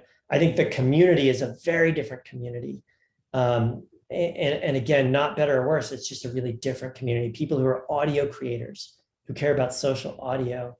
There's some people that just shine at that medium. They're just great at bringing people together, at hosting conversations, at helping you learn, at helping you feel. And they're also coming up with all sorts of new formats, which is fascinating. And we've seen this on other mediums too, right? If you think about video, for decades, we had broadcast television where you had 4 channels and everyone watched the same thing at 7 o'clock on a Thursday night. And then in the 90s, we got cable television and suddenly you had 400 channels and that was amazing. We got 24-hour news and golf channels and shopping networks. And then in 2005, we got YouTube, and that just changed everything. It was this Cambrian explosion in creativity. And we got all these new formats because people are incredible. When you give them tools, they just invent new things. And I think with audio, we've seen a very similar trend where for decades and decades, we had terrestrial radio where you had a couple dozen channels. And then we got podcasting, which is great, but it's a lot of work to create a podcast. And you can't do live content and you can't do interactive content. So it's a little bit limiting. And we put out Clubhouse last year, and the variety that we've seen, the new formats that have emerged that don't exist on any other platform have just blown us away. You have people singing opera and doing trivia shows and hosting business meetups and doing dating games and comedy routines and musicians putting their phone on the kitchen countertop at 8 o'clock on a Thursday night and just singing for 15 minutes. And every day, people are inventing new formats, experimenting with new things. There are new brands coming in and trying to figure out how they can be involved. And it's just different. Audio is just its own beast. And so we're really excited to get to build this community and move the space forward because we just love it. We love the medium so much. While listening to you, I became kind of curious, like about what is the difference between Clubhouse and podcast, maybe then. What would Clubhouse and podcasts? Clubhouse and podcast? Oh, yeah. Oh, man. So we love podcasts. That's part of the reason why we built Clubhouse. I mean, I love audiobooks. I love podcasts. I use them all the time. Some frustrations that I had with podcasts and that I still have with podcasts is that it's very hard to find good spoken audio conversations. And there's no reason why it should be. It's not inherent to the medium. If you think about it, every time a new medium emerges, you get these services where you can pick a username and press a button and create content, and it just kind of works. You have hashtags and @ mentions and all these things that help you get discovered, and it just works. We got that for text, and we got it for photos, and we got it for video. But with spoken audio, it's very hard, right? It's historically been very hard with podcasts. And it's not because it's hard to create the content. If you're a smart person, a funny person, you have domain expertise, you can just talk. And that's creating great content. And people would love to listen to you. The challenge is that it's very hard to produce and distribute content via the podcast ecosystem. If you think about it, how do you do it? If I wanted to create content, I'd have to say, hey, everybody, I'm starting a podcast. And you have to give it a name that's different from your own and commit to doing it at this regular cadence. And then you have to ask your friends to be guests on your podcast, which doesn't have any distribution yet. And then you have to schedule time with them. And then they would drive to your house pre-COVID times, and you prepare for it. And you learn about microphones and studios and how to set it up. And then you record it and do post-production and have intro music and cover art. And then you have to set up RSS feeds. Like, you shouldn't have to know what RSS is in order to talk. That's crazy, right? And you put it out there, no one can listen to it for 24 hours because there's this delay between when you publish it and when people can hear it. And we forget that the foundation of terrestrial radio is live or near live and interactive. You have live sports and breaking news and listener call-in shows and morning and evening commute shows where you talk about the events of the day. That's what you do on radio. You can't do it on podcasts. And you can't know how many listeners you have. And when they comment on things, you don't see the comments because they live across different players. It's hard to monetize. And so, I love the medium. I want to love podcasts, and I do, but it's really hard. And so what we set out to do with Clubhouse is to build something for that medium, for audio, for voice, because we love that medium, but build something that was dramatically easier, where you can pick a username and press a button and just talk. And we can help you find interesting people to talk with, and other people can listen in. And it's just simple. And what we want to do going forward is just continue to make it easier and easier and easier for you to find people to talk with and have great conversations and monetize your content and get discovered. It's not fundamentally different from a podcast in spirit, but it's just meant to be dramatically more user-friendly and dramatically easier. And if you can do that, then you'll build up the best community and the richest content, and that'll be something that everyone can enjoy. And the fact that it's live, the fact that it's interactive, adds a very different dimension to it. Okay, and in long term, what platform is Clubhouse planning to become in long term, maybe? Boy, I think when a social product works, it usually works because of a single core interaction or a single core feature. And that doesn't change dramatically. It tends to be a series of slow and steady improvements, punctuated by discontinuities every 6 to 24 months. If you think about other networks, Facebook was a series of improvements, and then Newsfeed launched, and that was something that was discontinuous. And Snapchat was a series of improvements, and then Stories launched, and that was something discontinuous. I imagine Clubhouse will follow a pretty similar path, where the core things like discovery, helping you find the best rooms, the in-room experience, things like that will just keep getting better and better and better. And then occasionally we'll have these discontinuities that take the product experience to a very different level. But really where I'd like us to be is something that the whole world can use, where they can open the app and they can just be in the room and have an amazing conversation, and they could spend as much time as they like on it. And they can close the app at the end of the session feeling better than they did when they opened it, because they have deepened friendships and met people and learned, and it's given them time back rather than taking it away from them. And everyone in the world can have that experience. And then you can have a whole host of creators, audio creators, who are talking about what's happening in the stock market today and sharing their latest research and singing songs and telling you jokes and talking about sports games that are happening and doing cooking shows and and history shows and talking about philosophy and crypto and government and politicians and elected officials can be interacting with their constituents and taking questions from them. It really goes back to that fundamental question. What can you do with your voice? It turns out as humans, there's a lot we can do with our voices. And we want to be a single global platform that welcomes everyone, helps them find their people, helps them find their communities, and spend that time in a really positive way. Thank you. And I think this could be our final question. And this, you already mentioned about business model briefly, but this will be in more detail. So like any other services, Clubhouse also need profit. So many people believe that the business model is important for Clubhouse to become a sustainable social media such as Facebook. So which business model are you planning to apply? So could you elaborate more about it? Yeah, absolutely. So we know that the success of Clubhouse is directly tied to the success of our creators, of these incredible people who are hosting conversations, hosting rooms, bringing people together. We want it to be directly tied to their success. And we're really excited about building a business model that aligns our interests with their interests.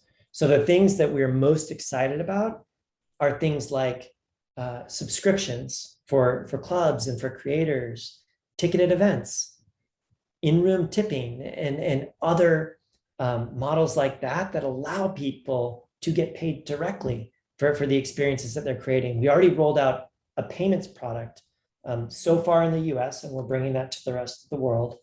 And the way it works right now is you can send money to people within Clubhouse. And when you send them money, they get 100% of the payment. There's a small payment processing fee that goes 100% to our payment processing partner, Stripe, and we take nothing because we really, really want to build a home for creators where they can make a living. And you have people who come on Clubhouse even today with these basic tools, and they'll play guitar for 20 minutes and they'll make a couple $100. There are people whose full-time career is hosting conversations on Clubhouse, and we just want to launch more and more tools and features for them to get paid directly and to do what they're so great at doing for more and more people around the world. The other thing that is really important to us is that when creators come on the platform, they own their IP and they can take their content and they can do whatever they like with it. So there are all sorts of creators who are coming on Clubhouse and they're hosting conversations and they're taking that content and they're making podcasts out of it. They're making YouTube videos out of it. They're doing all sorts of other things out of it. They're using the following that they're gaining on Clubhouse to grow their base of subscribers. Like I had someone tell me that he's gained something like 8,000 subscribers to his paid newsletter on Clubhouse since the beginning of the year. We had people who are selling out comedy arenas and comedy venues because they built out a great following in part through their work on Clubhouse. And I love that. There are people doing book tours. There are people hosting musicals in the app. There are people doing all sorts of creative things. I mean, you give people the tools and they blow you away with their creativity. So we just want to build more and more tools that allow them to monetize. Thank you. And actually, I heard that Clubhouse is caring a lot for the creators and their earnings, but also I got some kind of question that if Clubhouse is not taking any fees from the process of money, then where would the business model would be? The Clubhouse volume. No, I'm just kidding.